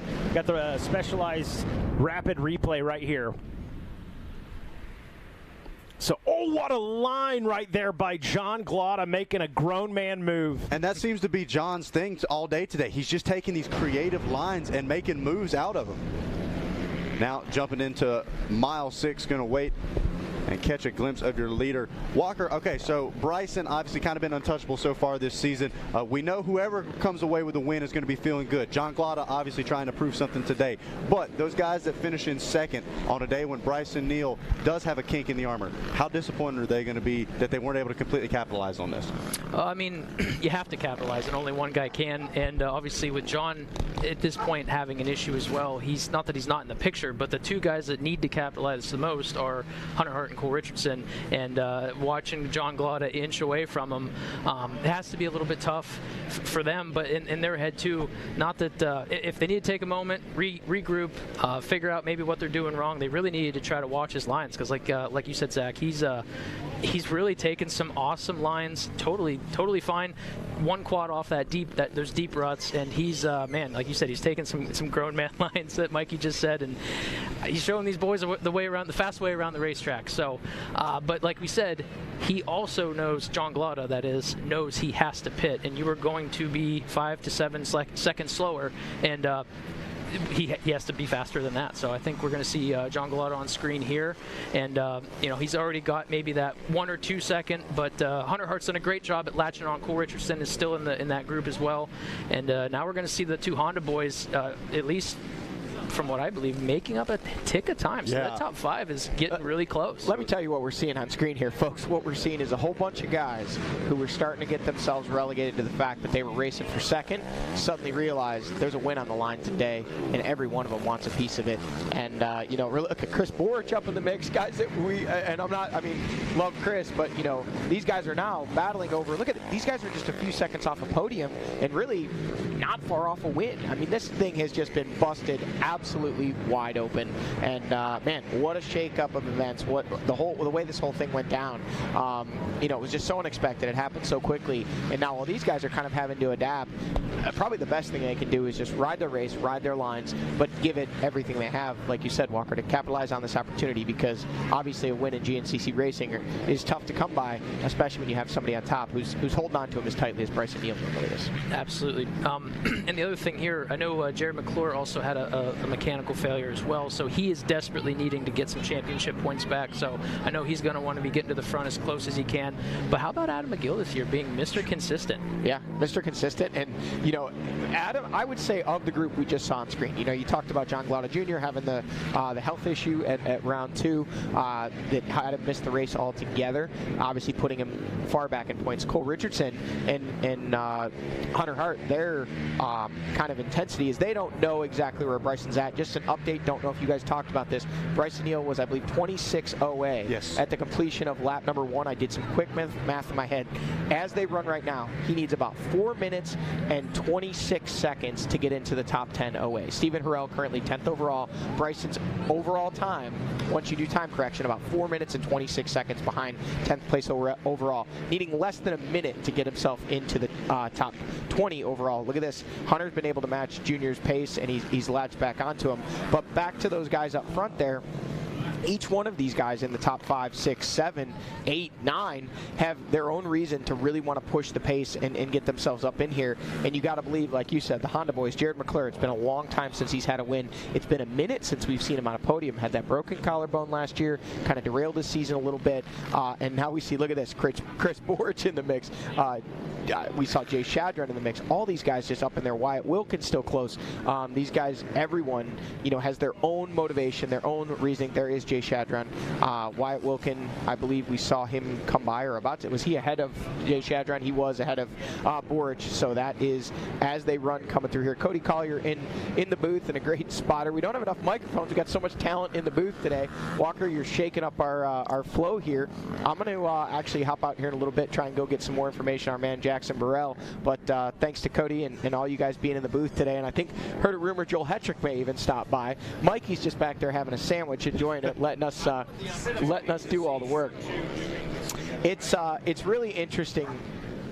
Really interesting to see, like we talked about, each of these guys having their own motivation, their own set of reasons for really wanting to put themselves at the front right now, and all of this kind of ignited by the fact that Brycen Neal, inadvertently through a bike issue, has just blown the door open to a win that suddenly seems available to these guys. Absolutely. Well, it is John Glotta Jr. leading the way.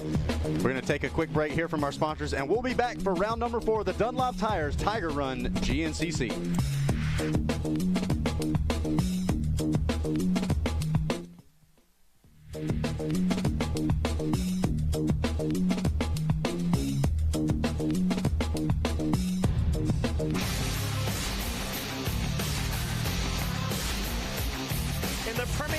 Of off-road motorcycle racing in the world. It's the beginning of a new era. 17 Supercross, 11 motocross, and those 3 playoff rounds.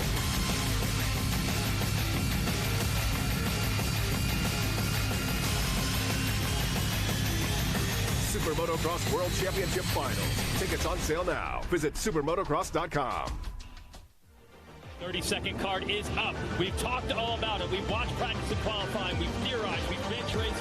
Now it is time to go. Brakes are up. Gates down. Side by side we go. Jet Lawrence, Justin Cooper in front of the crowd. Winner from Chase Sexton. Did anyone else get up in the mix? They have been 1-2 in the last 7 motos of this championship. Here we go.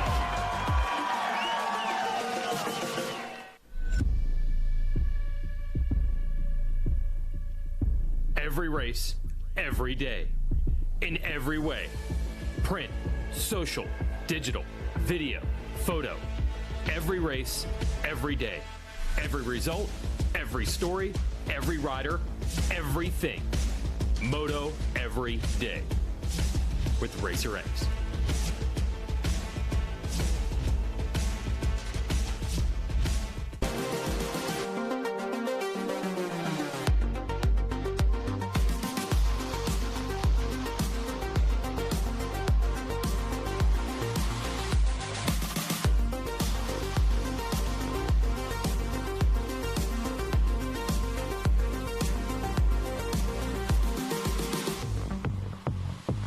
All right, guys, I'm here with Hunter Hart. Hunter, you're on the T-shirt this weekend. You said you live close to Carol Baskin. How does it feel going into the Tiger Run GNCC? Yeah, it's good, dude. Her Big Cat Sanctuary is about 25 minutes from my house down in Florida. And it's we're going to go there on Monday. I meant to go before we came to the race. And no, I'm excited. The track looks awesome. I just biked it. And yeah, the weather's going to be super good. I think the rain in the morning is going to keep the dust down a little bit. And it's a great day to go racing. All right, Hunter, what do you expect for tomorrow? It's looking like it might rain a little bit. Are you prepared for that? Yeah, absolutely. I'm always prepared for the weather. We did a lot of good testing this week with Mark Knopman. I've actually been up in the Carolinas for the last 2 weeks riding, just kind of getting the dirt back under my feet, and it's good. We made a couple of great changes, and I'm excited. Hit up a local last weekend, and we're here. We're ready to go. Ready for a solid 2 hours tomorrow. All right, thanks, Hunter, and we'll stay tuned as he tries to catch this cat by the tail. All right, and welcome back to round number 4. We're taking a look at the Monster Mile, mile number 10, and it was John Glada Jr. leading the way in the XC1 Pro class with Hunter Hart and Cole Richardson not far behind at all. Mikey Waynes and the Walker Fowler in the truck with us today, covering all the action, and it's been a wild one so far, boys. I just wanted the opportunity for you and Johnny to be calling a race together. That was cool for me, okay, from a fan spectator point of view. So thank you. If nothing else, there's a silver lining. Walker, I'm a glass half full guy, so taking the positive. And as usual, man. Johnny does 90% of the talking.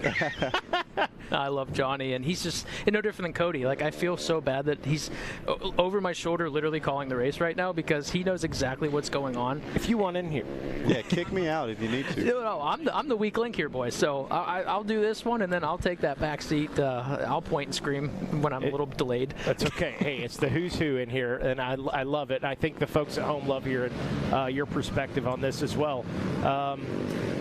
You got to go way back in time, Walker Fowler, but I'm going to throw it out there. John Glada, he's had a podium, if I'm not mistaken, in the past, but the win, an overall win, not had that. Go back to your, and I don't want to stamp it yet. It ain't over. I know we got a lot of racing. Let's say it plays out like this. Glada's able to hang on. What was going through your head in that first win or those first few? Yeah, so obviously my first 2 wins were XC2. That was totally different. I have to admit it was easier. If I could catch him and see him and whatever, I just hung up there. My first pro win came down to the very last race of the year at Ironman. Actually, that's a lie. It was the second to last race because it ended up finishing the season at Loretta Lynn's from rain. But anyway, it was a really muddy Ironman race. I happened to run some bigger tires, which we really weren't doing then, and I struggled at the beginning, but as the track got worse, I was able to latch on to Borge and Taylor Kaiser, and I was right around third. I'm like, cool, another podium, I'll be here. And those two ended up getting stuck with each other, and I happened to just I literally drove up next to him, got stuck with the bigger tire at the time. I just slowly started inching out, and I'm looking over. I'm like, oh my God, if I get out of this thing, I'm only 2 miles from the finish. Yeah. And I brought it home for a win, and I just remember thinking, even then it had been almost a full season since a win. And I was like, wow, that felt like forever. Now, being a podium guy, I think John maybe has 2 or 3. Could be wrong. I know last year at Camp Coker might have been his last one. But I'm sure he is so excited to just be us talking about him. In this way of it's not like he's fighting for it. He is currently controlling this pace. And that's a lie. It's Hunter Hart out front. Well, there you go. And that is Cole Richardson in second. So we have lost the 7-1-2. Well, yep. Yeah, we have lost John Glada, which is not good because he's going to have to pit. There he is. So at least he's still going around the track. He's just lost a little bit of time. He'll lose a little bit more time. Like I said, another 5 to 7 seconds in the pits. And, okay, here's Adam McGill, which is around now Jared McClure.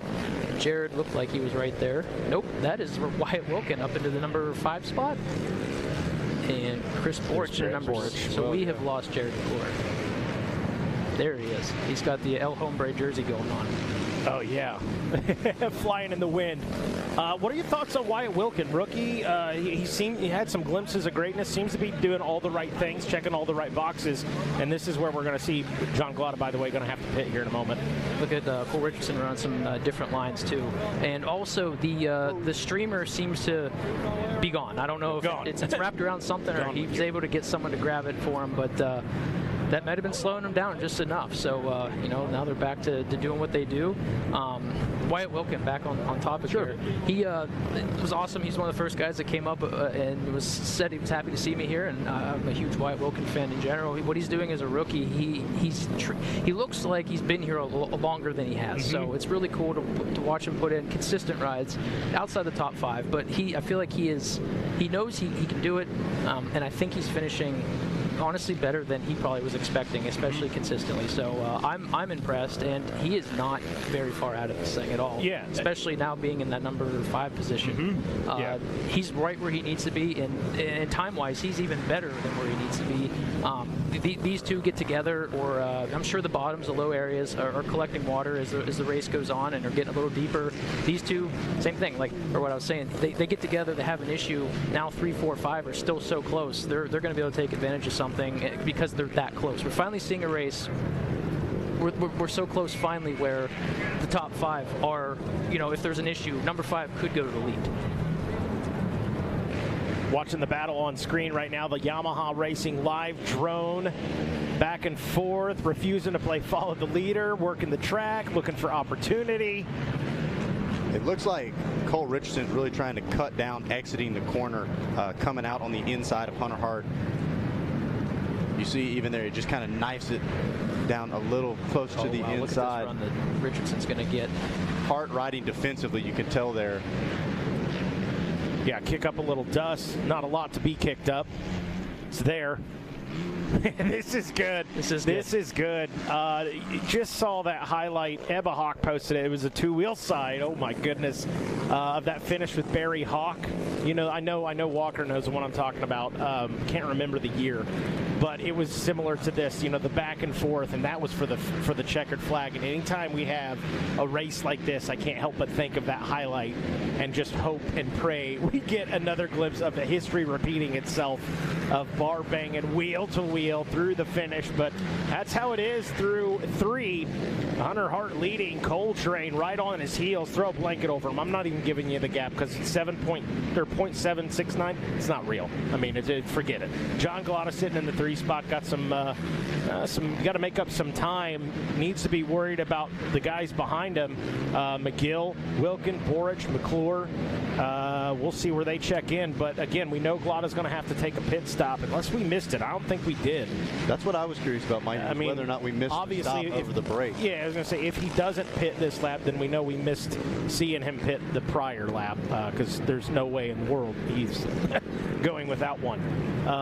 Hart opened it back up, though. Coming out of the scoring area, he was able to get a clean drive out of there and almost immediately put about half a second or so between him and Cole. But Cole, you can see, starting to chip away at it once again. 3 laps in, I mean, at this point, Walker, you know the track, you know the lines and the marks you want to hit. Is this now when you lay the hammer down and try to check out? Absolutely. They just waved that white flag, so now the gloves are off, and this is where things start getting exciting for sure. 2 people, that's going to hurt. John Glotta, if he has to pit, that's going to hurt John. He still has the speed. He's still in a good spot. Based on time, he should stay in that number 3 position, so it'll be on him to try to catch these guys. The other person that's going to hurt is going to be Brycen Neal. Yep. And maybe, you know, Glotta might have been thinking, because this morning's race, Cody Collier's race was 5 laps. Maybe Glotta pits. There's the pass. Yep. Okay. For the moment, oh no, I thought he was going to answer right back, but no. So Coltrane and Hunter Hart, I've heard both of them chirp off air this year about the other guy. Nothing dirty, nothing, just, you know, good sportsmanship. Just, man, I can't get around that guy. He's, you know, in my way. And hey, we're getting to see it on display right now, not for a number 2 spot, but for a win. Well, and I think it's kind of been the battle of who is sitting number 2. With Brycen sitting up in number 1, I don't think anybody could really say, oh, Hunter's the number 2 or Cole's the number 2. Hunter has had the opportunity, though, to walk away from Cole Richardson. He was in front. Now Coltrane getting some clean air. We'll see if he's able to put some distance between him and Hunter Hart, and maybe have a little more confidence the next time he's chirping. Yeah, no doubt. Okay, so yeah, there's our answer. Answered, yep. So I got to think, Walker, you can speak more to this than I can, but I got to think maybe Glotta was thinking this morning's race was 5. We're probably going to go 5. If we do it this way, we only got to pit the 1 time, whereas everybody else may have to take a splash of fuel when the white flag lap comes out, given a 5-lap race. More battles out front. It looks as though Hunter Hart is now back out front. Yep. And it does look like we've got a replay of the pass for the lead. And it sounds like there was some contact between our 2 top runners, Cole Richardson and Hunter Hart. Hunter, like we said, feeling feisty as we look at the specialized rapid replay. So Cole Richardson leads the way. Hart comes in. Oh, yeah, split line. Yep, there you see. There he got him. Oh, wow. I think that was one of those John Glotta lines right there. It might have been. Yeah, you're absolutely right, actually. They definitely came together and came to a stop. I'm assuming their lines both met and neither one gave an inch, so they actually had to sit there and figure out who was going to go because they sat there for like 3 seconds. So not that changes a whole lot for John Glotta, but yeah, okay, so we're back live. Curious to see where John is. I know it was a brief pause, but man, the one thing, it's no different than watching Supercross. When 2 guys are going neck and neck, technically you're slowing yourself down. Right. You know, if one guy's really out there doing all the work and someone else is just kind of in the draft, usually the pace is where it needs to be. But these guys are going 100% right now. It doesn't matter. I think besides, like I said, that quick stop, trying to fight for who had the right line, they're going wide open. So we're going to see here, man, another split line. Looks like side by side. Got him. Did you get around him? No. Oh, problems. Oh, yeah. That's Cole Richardson stuck on a tree. Oh, wow. Man. Problems with Coltrane. Here's the opportunity for John Glotta. Cross-rutted and stuck on a tree is what that is. This place, obviously, with the soil being as damp as it is, and John Glotta just almost gets by him. So, boy, oh boy, Hunter Hart has a lot of clean air, and this is very unfamiliar territory for Hunter Hart. He has won in the past, but man, last lap, battling for the lead like this, and all of a sudden when it gets quiet behind you, you might take a look over the shoulder and you wonder, hey, do I have 5 seconds or do I have 20? Back to John Glotta, it should be about 15 to 18 now. So probably more, maybe right in that 20 range actually. So man, the number 3 ride up front is going to have to man, just focus ahead. Now you're going to see John Glotta and Cole Richardson just going at it right now. Yeah, what a frustrating situation for Cole. Could have happened to anybody right there. Those guys working the track, not playing follow the leader, didn't pay off for Cole Richardson. Like you said, Hunter Hart got the clean air out front. And how far out are we? About 20 minutes is how long Hunter Hart's got to just hit his marks and bring it in. I was trying to keep my eyes out. Still waiting on the rest of the pack to check in with 3 laps completed. Give you the quick rundown. You see it on Racer TV. Hart, Richardson, Glotta, and we know Glotta all over the rear grab bar. Richardson, the Gator, Adam McGill 4th. Wyatt Wilkin, the rookie, rounding out the top 5. Borich, McClure, Shadron, Merritt, and Steve Harrell rounding out your top 10. Harrell obviously leading that XC2 Pro-Am class. Yeah, if you're Cole Richardson, he's got to regroup.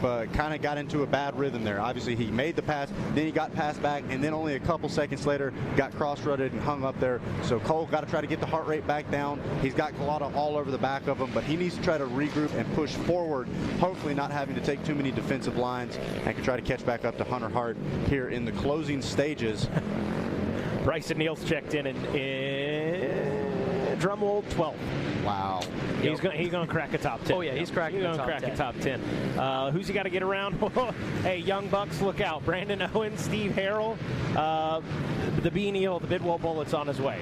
Well, and let me talk to you guys about that. So if you are somebody like your top XC2 runners or the backside of the top 10 as far as the XC1, and you look behind you where you see that it's Brycen Neal all over the back of me, how much of a fight do you think these guys are going to put up? I'm going to let Walker handle that one. I mean, Walker, you were the guy. Those are points. I've heard about the intimidation that just your presence could even give. Brycen Neal kind of that guy this season. If you're the backside of the top 10 and you see the number 1 behind you, are they going to go wheel to wheel for him and make him earn that spot? The XC2, unless they're running wheel to wheel for a number 1 for the day, a P1, no, they're going to let him go. They don't want anything to do with them. I'm not trying to be on that guy's bad side. Yeah, exactly. They don't want anything to do with this. They're just going to let the freight train come on through. I do have to say, I just took a glance. The guys in front of them, Brycen Neal is 2 minutes faster a lap on track right now. So I don't know how far he is out of that 9, 10, 8 situation. As a matter of fact, we've had a few more XC2 guys pop through a 3rd lap completed, and when they did on adjusted time, they've actually dropped Neal back to 15th, but point remains he's still on him. Yeah, he's still 2 minutes a lap faster. So I think we are seeing Brycen Neal definitely pushing that limit, trying to get every single point he can. Like you said, he's going to drop a little bit further as the timing and scoring updates. I firmly believe he will be at least 10th. One thing that I was going to mention, technically with Cole Richardson having that issue and John Glotta Jr. being right to the back of him, I wonder how close Adam McGill was to being in that camera shot, because when Jr. left the camera shot, Adam McGill had rounded the turn. So I think right here we're going to get a pretty good idea of the gap between Hunter Hart and Cole Richardson, and then see how close Adam McGill, Wilkin, and all those guys are to being on a possible podium run here. Yeah, and like you talk about the battling between Glotta and Richardson, that could allow McGill McGill to just close up right on the back end of it. As we see, we're looking at the FMF PowerPoint mile 4. I noticed some of these riders now, they're starting to bear off to the right off the main trail, getting some pointers from the fans, and that's a risky one. Fan might lead you to a good line, but a fan could also put you into a bad line. We heard some of that going on at the General, as we see that rider there choosing to go kind of up that main line, getting really dug out now by this point. Cody, back on the microphone. Talk about as chewed up as this track is, do you think you've got no choice but to drop out of the main line and try to find something else in the closing stages, or do you think you got one more lap, you can make it work? How gassed are you? That's kind of the question. So sometimes about being smooth and saving that energy, and like Walker was talking about earlier, being able to hit the lines where you know you can hit it right to keep that confidence to keep yourself going. Here on this uphill, it's hard to get out of that rut, trying to turn right up that hill out of that rut. Yeah, the tracks definitely get dug out and tricky. It was bad for us this morning with our four-wheel drives tearing it up for them, but. Yeah, tearing it up they were. I was just telling you a little bit ago how impressive it was to watch there in the 4x4 Pro class. And it's sounding like we're getting word Hunter Hart got some serious lap traffic in front of him. And you talk about Walker, Hunter in unfamiliar territory. He knows he's got a gap, but not quite sure how much that gap is. And then he comes up on a bunch of slower riders. Does he panic? Does he really try to get out of line to try to find a creative way around him? Or does he settle down and just try to bring this thing home? I don't want to put words in his mouth, but yeah, I think he's sort of panicking because he doesn't know where everyone is. And I'm curious to see, it looked like possibly a lap rider. Okay, I was thinking maybe being that he got hung up, that he did lose that 20-second gap or so, but we are seeing lap traffic that there goes Cole Richardson right there. So did they chip away at it? Yes, but there are 3 riders now between first and second. So there's John Gletta Jr. on screen still in that number 3 position. It's starting to space out a little bit, but who knows how many more lappers are going to be. I didn't remember seeing a huge group, so I think it's going to be fairly clear track now that these guys have caught that kind of pack of riders. Yeah, I'm a little surprised. I thought with Glada closing right up on the back of Cole Richardson, we were going to see that stay really, really close all the way to the end, but Glada losing a bit of ground there when we saw in that camera shot. Yep, and then another rider losing ground to that podium position is the number 4 ride today right now is Adam McGill, but Jared McClure has reeled him back in, and Jay Shad. Yeah, I didn't see Wilkin in that shot. I think Wilkin dropped out unless he took that far left on our screen, went around the hill, and he was either ahead of McGill and McClure, or he just dropped out of this pack. Yeah, interesting to see what the rookie is going to be able to do. Every time you talk to him, you talk about how old he seems. He doesn't seem like a rookie, and he just seems like he's always trying to learn. That's what he says when he's up front, when he's dealing with faster riders. He just wants to try to figure out what it is that they're doing and try to figure out how to do it his own way. So now we're going to jump over. Let's take a look at the lap times here. So we talked about just how much faster Brycen Neal is compared to the rest of the field. There we see the number 14, Borich, having some issues. Could be wrong. That might have been Wilkin ahead of Borich. I didn't see it, so I don't want to call it wrong, but Borich definitely was racing someone there. Continued. You got the so lap. Like what we were talking about earlier with Brycen being 2 minutes faster than the guys in the top 10. He's only like 30 seconds faster than your leaders in the same breath. So the leaders are on. If Brycen's riding is 100% today, 30 seconds is all the more he's putting on the lap. That's still a long time in XC racing, but yeah. But actually, I'm very impressed that the guys up front that aren't typically used to leading are really almost matching that pace. I would say right now, Brycen Neal going absolutely berserk out there, trying to get every point that he can. And he's got nothing to lose at this point. He has to salvage every position he can. Is a DNF worse? Yes. So I think in his brain, he's got to push it 99% because 100 is a bad place to be, as far as maybe not finishing. So yeah, currently riding around at 15th. I believe that's as low as he's going to go on adjusted time. That should be his ground zero now. 5 more positions. I really still feel Brycen Neal is going to crack that top 10, which is just an unbelievable ride considering on the beginning of the second lap he was sitting in the bits. Well, and we talk about the unfamiliar territory for Hunter Hart leading. It's unfamiliar territory for Brycen as well, and you were able to see still the Mr. Calm, Cool, Collected. Even while he was working on his own ATV, he never he wasn't screaming, he wasn't frantically moving around.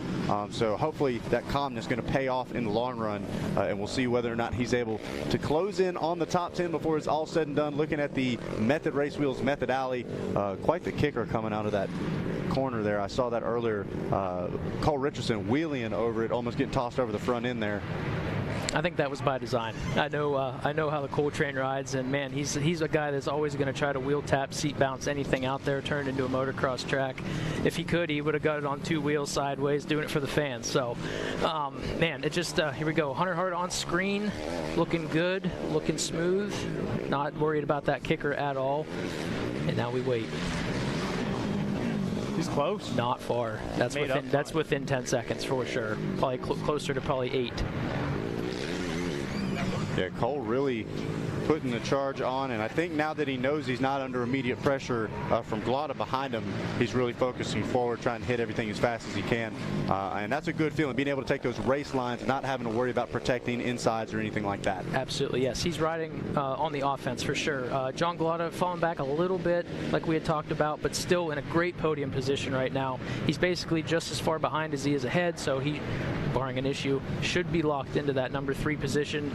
I don't know with another, with just half a lap remaining, Cole Richardson's going to have to do something really special, but he's a veteran at this point. I believe he's 26 or 27 years old. He's been in this situation, and man, it's hard to say. I know Hunter Hart is, especially riding with him in the FTR races before I got injured, he has a lot of speed.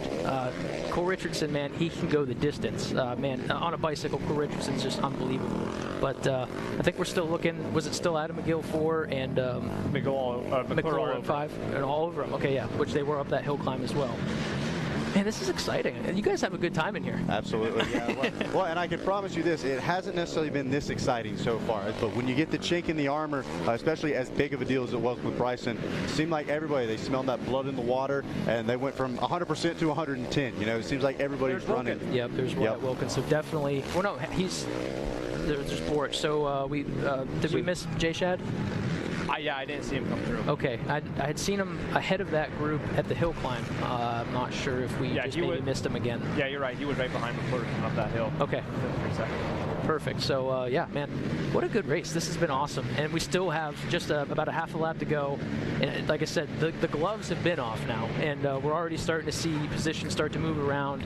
And I would not want to be a lap rider on this track right now. Absolutely not. We talk about, it seems like as far as up top, Brycen's just been a level ahead. And then now that Brycen's not at that top step, we realize 2nd, 3rd, 4th, 5th, even 6th and beyond, they're really not that far apart. So some great close racing all the way throughout the top 10, and Brycen, I think it's only a matter of time before we start to see him creep into the backside of the top 10 overall as well.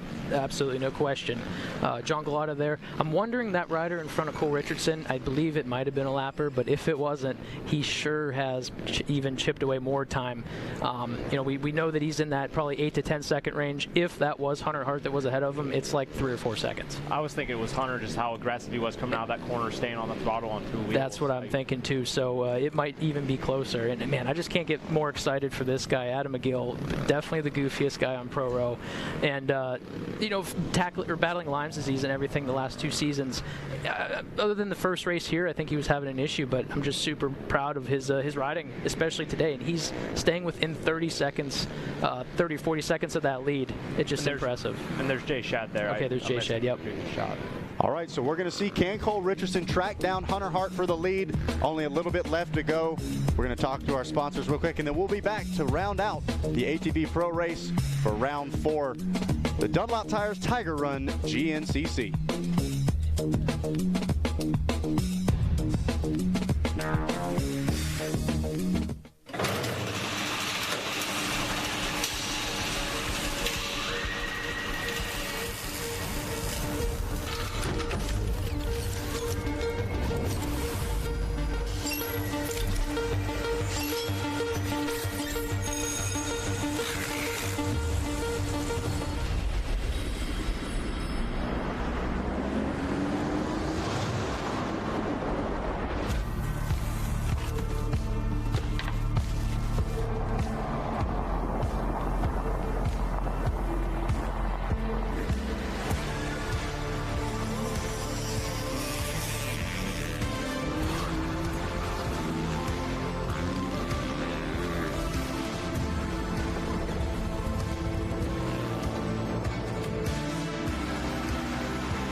all-new Yamaha YZ450F. Narrower, more compact, and lighter.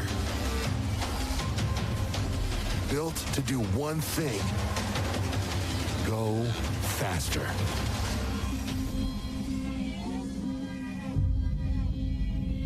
Flexible financing options offered directly through Yamaha are available. See your local Yamaha dealer today.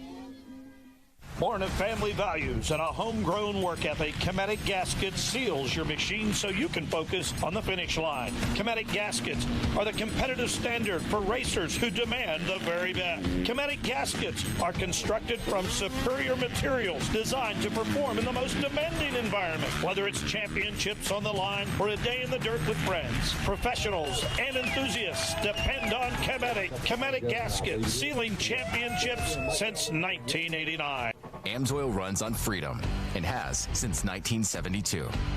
We punish our products firsthand in our world-class laboratories and beyond, because some things can't be learned from a test tube. Run with us. And welcome back to GNCC Live here on RacerTV.com. And I don't know if we're just like trying to, rub some salt in the wound here, but we're going to look at Tiger Run last season. Oh, look at that man out front. That's the Gator. Closing the door on Walker Fowler right there, man. Walker, I'm going to let you walk us through this, man. You were on the machine right there. Yeah, I was leaning on Adam hard there, and he was hungry for that whole shot money and even took the lead in the early stages of the race. I believe at some point I get to the front, and then, B. Neal just is chomping at my rear tires as usual, and I think it ends up being a pretty good race, but I know I don't win. Yeah, that's it. Yeah, so we got Jared McClure there, and was that Brycen there? Yep. Hunter Hart running the 2. Obviously lost a position this year, but man, it just... Here we go. Oh, I know. I did take a stupid line. Yep, there it is. What a bonehead move that was. But yeah, there's me going to second. Brycen Neal. I think he wins by a good bit. Cole Richardson. No, that's still Brycen. Yeah, he ends up winning by like 40 seconds, I think. I did really terrible. I wonder how far y'all finished ahead of third to say y'all did terrible. Yeah, right. I mean, I get that a lot. People will say, they did when Walker was doing his thing out front. It was, that's just because everybody else sucks. Yeah, no. And it's like, no, these are the fastest off-road ATV racers in the world. Any of these guys show up to your local track, they're probably taking a win unless something happens. So you guys, this is the best of the best. Absolutely. I think Hunter Hart ends up 3, but I could be wrong. But yeah, like I said, Brycen Neal just put on a clinic. Most of the races, especially from round 3 through snowshoe basically until he had his issue, man, he just got on a tear. There's me being sad but being pumped at the same time. Yeah, there's that. I'm sorry, Walker. Adam, he said, make Walker stick around. We want to show him the highlights from last year. Yeah, I like that version a lot better. Even second place and getting your butt handed to you by Brycen Neal is a lot more fun than what. But I have to say this has been fun, and I'm sorry if I can't see the comments. So if everyone doesn't want me here, no. So, and I'll be probably at the next race for sure. Hoosier. Listen, you made it when you got some haters, right? I mean, there you go. That's it right there. Only an empty trailer makes noise. That's it. That's right. Hey, and you're here doing it. So it's easy to say it on the keyboard, but come here and do it is a whole other thing. I'm just so blessed to be able to be at least here. Watching it at home, you guys do a phenomenal job. Well, thank you. I understand how hard it is, and like I said, we've had some audio issues. We had this and that, but like to be in here and see it and do it, there's so much going on, and I think people at home just don't understand. Like, is it one thing to do it in a stadium? Yes. To do it in the middle of the woods. That's it. Horrible cell phone service, no matter what provider you have, and there's just so much that goes in there. So hats off to you guys. You do a great show. I appreciate it. And we appreciate it. It's even better when the racing is fantastic and we don't have any filler time. That's it. Except right now. No, right. No. Yeah. Well, we appreciate that. I know it's been just in the time I've been here. It's moved forward leaps and bounds, and we continue to try and get better and better. So thank you. We appreciate it. Cody Collier, here we go. Looks like 1 and 2, wheel to wheel. Hunter Hart out front. Cole Richardson in that number 2 position. What, a mile from the finish line at this point? If that? This is this is going to be the one, boys. This is going to be the one that is like bar banging, wheel to wheel. Someone's getting put sideways at the finish line. There's a couple nice open field sections coming to the finish here. There's a couple little split lines, nothing crazy, but Cole wants it bad enough you can at least show him a wheel or two. And they've already showed that to us today. Both Hunter Hart and Cole Richardson, they've not hesitated. They've done the grown man moves that you got to take if you're going to go out and grab a win. That's what I was just going to say, man. These boys are going to be chipping some paint for sure. Yeah. Nerf bars are going to be beat up. There's the rings on the bead logs are going to be beat up. They're great riders. They're going to battle each other safely because they're both in a fantastic championship point situation. And here we go. I guess let's see what happens.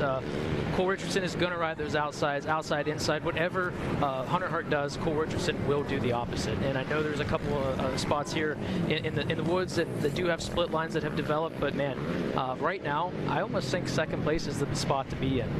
It's really nerve-wracking out in the field because like the entrances are so wide into some of those corners. You don't know if you want to come in too far inside and let them keep that momentum and swing around you. It's very nerve-wracking to lead here. Yes, like I said, a bike length or two goes a long way. But when someone is literally just eating your roost right now, you're trying to listen what they are doing, but you're trying to focus ahead as well. So it's just so challenging to figure out where to go, where to block, and while also focusing on hitting your marks. Don't hit neutral. I mean, a silly thing could, a half a second, not even a millisecond mistake could cost you a win right here. Here we go, still at it, getting down to the nitty gritty. And Hunter Hart has that little bit of cushion. It doesn't look like anything, but he can make a brain fart here. Not a big one, but like a little eek, and it's going to be there. But man, I know Cole Richardson in this next camera shot, he's really good at a couple insides. He hugged the wood line here when they exit, and that's a really good line because it sets you up 2 corners early to get to the inside, and that is where Cole Richardson is so strong. We've got a little squirrely there though. Well, loose on the rear end right there. Goes back to work, does the coal train, getting that traffic. Another factor, another huge factor. Oh boy, I'm nervous. Are you nervous? Yeah, my palms are so sweaty. Palms are sweaty. Here we go. Cole was not able to do the line that he had done last lap. All right, so now technically, and that little bobble there, that's going to hurt Cole. But man, it's not over till it's over. Hunter Hart riding super strong out front. Very impressed with that. Here we go. Yeah, it looked like Hunter just railing the ruts. Cole was trying to make some outside-inside stuff work, slipping, and Hunter was just hitting marks. Hunter just has to hit this mark, and it is over. Well, here we go, ladies and gentlemen. Hunter Hart will bring it in for the checkered flag and the win here at the Tiger Run GNCC. That was just about as close as it gets. He gets a congratulations from your man, Mark Notman, right there. You know Mark's going to be a happy camper. And Cole Richardson, what a ride. We've seen them do it every single round this year, but not for the win in that fashion as our eyes fixate on, I'm assuming, John Glotta. I don't know if we missed him yet or not, but Hunter Hart, one of the fan favorites, gotta feel good about this one. I can't help but think. I talked to him pre-race, wasn't on the broadcast or anything, and we talked. There's John Glotta coming through in the 3 spot, and all by his lonesome too, so he shook everybody else. Oh, John Glotta just riding loosey-goosey like he always does. He's so fun to watch. He's all over that machine. And and that's another reason why he's 6'7". He's so good at motocross because he rides a lot like a motocross rider. So that should be your number 3 spot, rounding out the podium. John Glotta Jr. Fantastic job today, and we're going to be looking for probably Adam McGill unless Jared McClure is able to do a good line that last lap, these last moments of the race, and maybe sneak in just inside the top 5. It's crazy. I was talking with one of my little buddies, one of the youth riders, Maverick Smith, and we always make a friendly ice cream wager on top 3. We both unanimously, well, Bryson's going to take the win. Who's second, third? We both said let's take Hunter second. I said Glotta third. He had Coltrane, so I was a little closer, but. Just amazing. Yeah, just a great finish. Absolutely amazing. And think about this. Not only did we have a new race winner today, we have a new points leader. That's absolutely correct. Hunter Hart will take, I believe, will take the points. Well, he was behind. Tied, maybe. We said it was 20. We said it was 19 points. All right, in the meantime, we're going to get some word in. We'll figure out the point standings while they're talking, because Jackson Burrell stands by with our winner here today, Hunter Hart. Hunter Hart getting that overall today. You caught the tiger by the tail, man. How was it? Take me through it, going down to the last lap right there, right to the finish. Tell me how it was. Yeah, you know, like I said in my previous interview, you know, I need to find 15 seconds, and you know, we'd been working hard these last couple weeks. I misjudged how much water I was going to need today, and definitely a little thirsty there towards the end. But no, start was, you know, not bad. I was probably mid-pack there, made a couple of solid passes, and then, you know, luck played in our favor, and then it was Brycen and I. I'm not sure what happened to him. I inherited the lead, and then I kind of, you know, was running a decent pace. It wasn't a killer pace. John got me in a line that I just missed, and then he ended up tagging a tree. And this was one of those tracks where you just had to, slower was faster, and then yeah, then it was just Cole and I the last lap, and man, I couldn't seem to catch a break with the lappers on the last lap there, and then we ended up just deciding, you know, we just had to go those last 2 miles, and I knew I was strong in the fields, and we brought it home. Props to you, Hunter, taking it down to the checkered flag there. Everybody, that is your overall winner, Hunter Hart. All right. As we take a look at the Specialized Rapid Replay, that pass right there ends up being the difference maker. How many times have we said that this season, mentioning the name Hunter Hart and Cole Richardson in the same breath? But that right there was the difference maker to put Hunter Hart out in front. We were doing some quick math right here. Hunter Hart will leave today with 97. Coltrane should leave today 96 points. Is that correct? Sounds correct. I think I'm going to end up wrong. Math. I think I'm going to end up being wrong. Brycen Neal is going to be closer than I thought. Brycen has 90 coming into today, so he's got to get at least 8 points. Which he's already done. Which I believe he's already done. Yep, so I'm dead wrong. I thought it was closer than that. But bottom line is this. It's basically a three-man championship race at this point, and it sounds like Cole Richardson stands by with Zach Herron. Yeah, thanks, guys. I'm here with second place. Cole, a little look at disappointment on the face, man. Obviously, Brycen Neal having some misfortune. You and Hunter went to battle. Just take us through the closing stages of that race. We got off to a decent jump. We ended up about third going in the woods. We felt good, and you know, just really couldn't make a lot of things happen. We got the lead right before we got back to pro pits on the last lap. You know, some fans had a line for Hunter. I got actually kind of buried to the point where I had to get off, lost about probably 40 seconds that last lap, and you know, we caught back up by like mile marker 6 or 7, and you know, I feel like we let that one get away. Definitely was the faster guy, but you know, there's a lot that plays a role in you know, getting that win. Hunter earned it, and you know, still fired up. Yeah, we saw on that last lap you ran into some trouble. We were looking at you overhead. It looked like you got cross-rutted or something. Take us through exactly what happened there on the final lap. You know, you had to take chances. You know, I didn't really have any lines, and it was just kind of like, you know, if it was rutted out, blitz it, and somebody must have got stuck the lap prior and dug a massive hole. I willied it, and I mean, I came that close to missing a tree and probably getting the pass back, but unfortunately, that's racing. It happened. We put our head down. We still caught back up. We know we have the speed, and just a matter of being at the right place, the right time, and you know, putting it all together. Cole Richardson trying to make the most of a last lap catastrophe. Bring it home second here in the XC1 Pro. Coltrane, I think on a normal day, happy with a P2 result. Not the case here today. No, he definitely he wanted that win, and when you're that close, it stinks to let one go like that. Steve got Brycen. Wow. We're looking at the scoreboard over here. Brycen Neal did check in with 10th overall, but Stephen Harrell, your X2 class leader with that adjusted time, ended up getting that 10th place overall. So Brycen looks like he's going to finish in 11th. I don't think he's going to drop back further than that. But yeah, that's a great save ride today. Absolutely. Good point salvage day. Looks like Jackson Burrell standing by with the 6'11" John Glotta Jr. All right, guys, I'm down here with our third place overall today, John Glotta Jr. John, take me through your day. Yeah, I got off to a pretty not great start, and it took me a little while to get into a groove. I was really feeling tight first lap, and then I started making my way up towards the front, and once I finally got into a groove, I started feeling good. Obviously, South Carolina is like a home race for me. I'm used to this terrain. We raced a Mid-East last week, and I was able to get the win there, and it was a lot like this. So that was pretty good practice for the weekend. And I made my way up to the lead at one point and hit the same tree 2 laps in a row, and that was a little frustrating, but can't be too upset being back on the podium finally. John, how do you feel going into number 5? Great. That's Camp Coker's where I got my first podium. I really like that track. I ride right down the road from there all the time, and no better way to come into that race than starting my first podium for the year. All right, guys, that's your 3rd place, John Glotta Jr.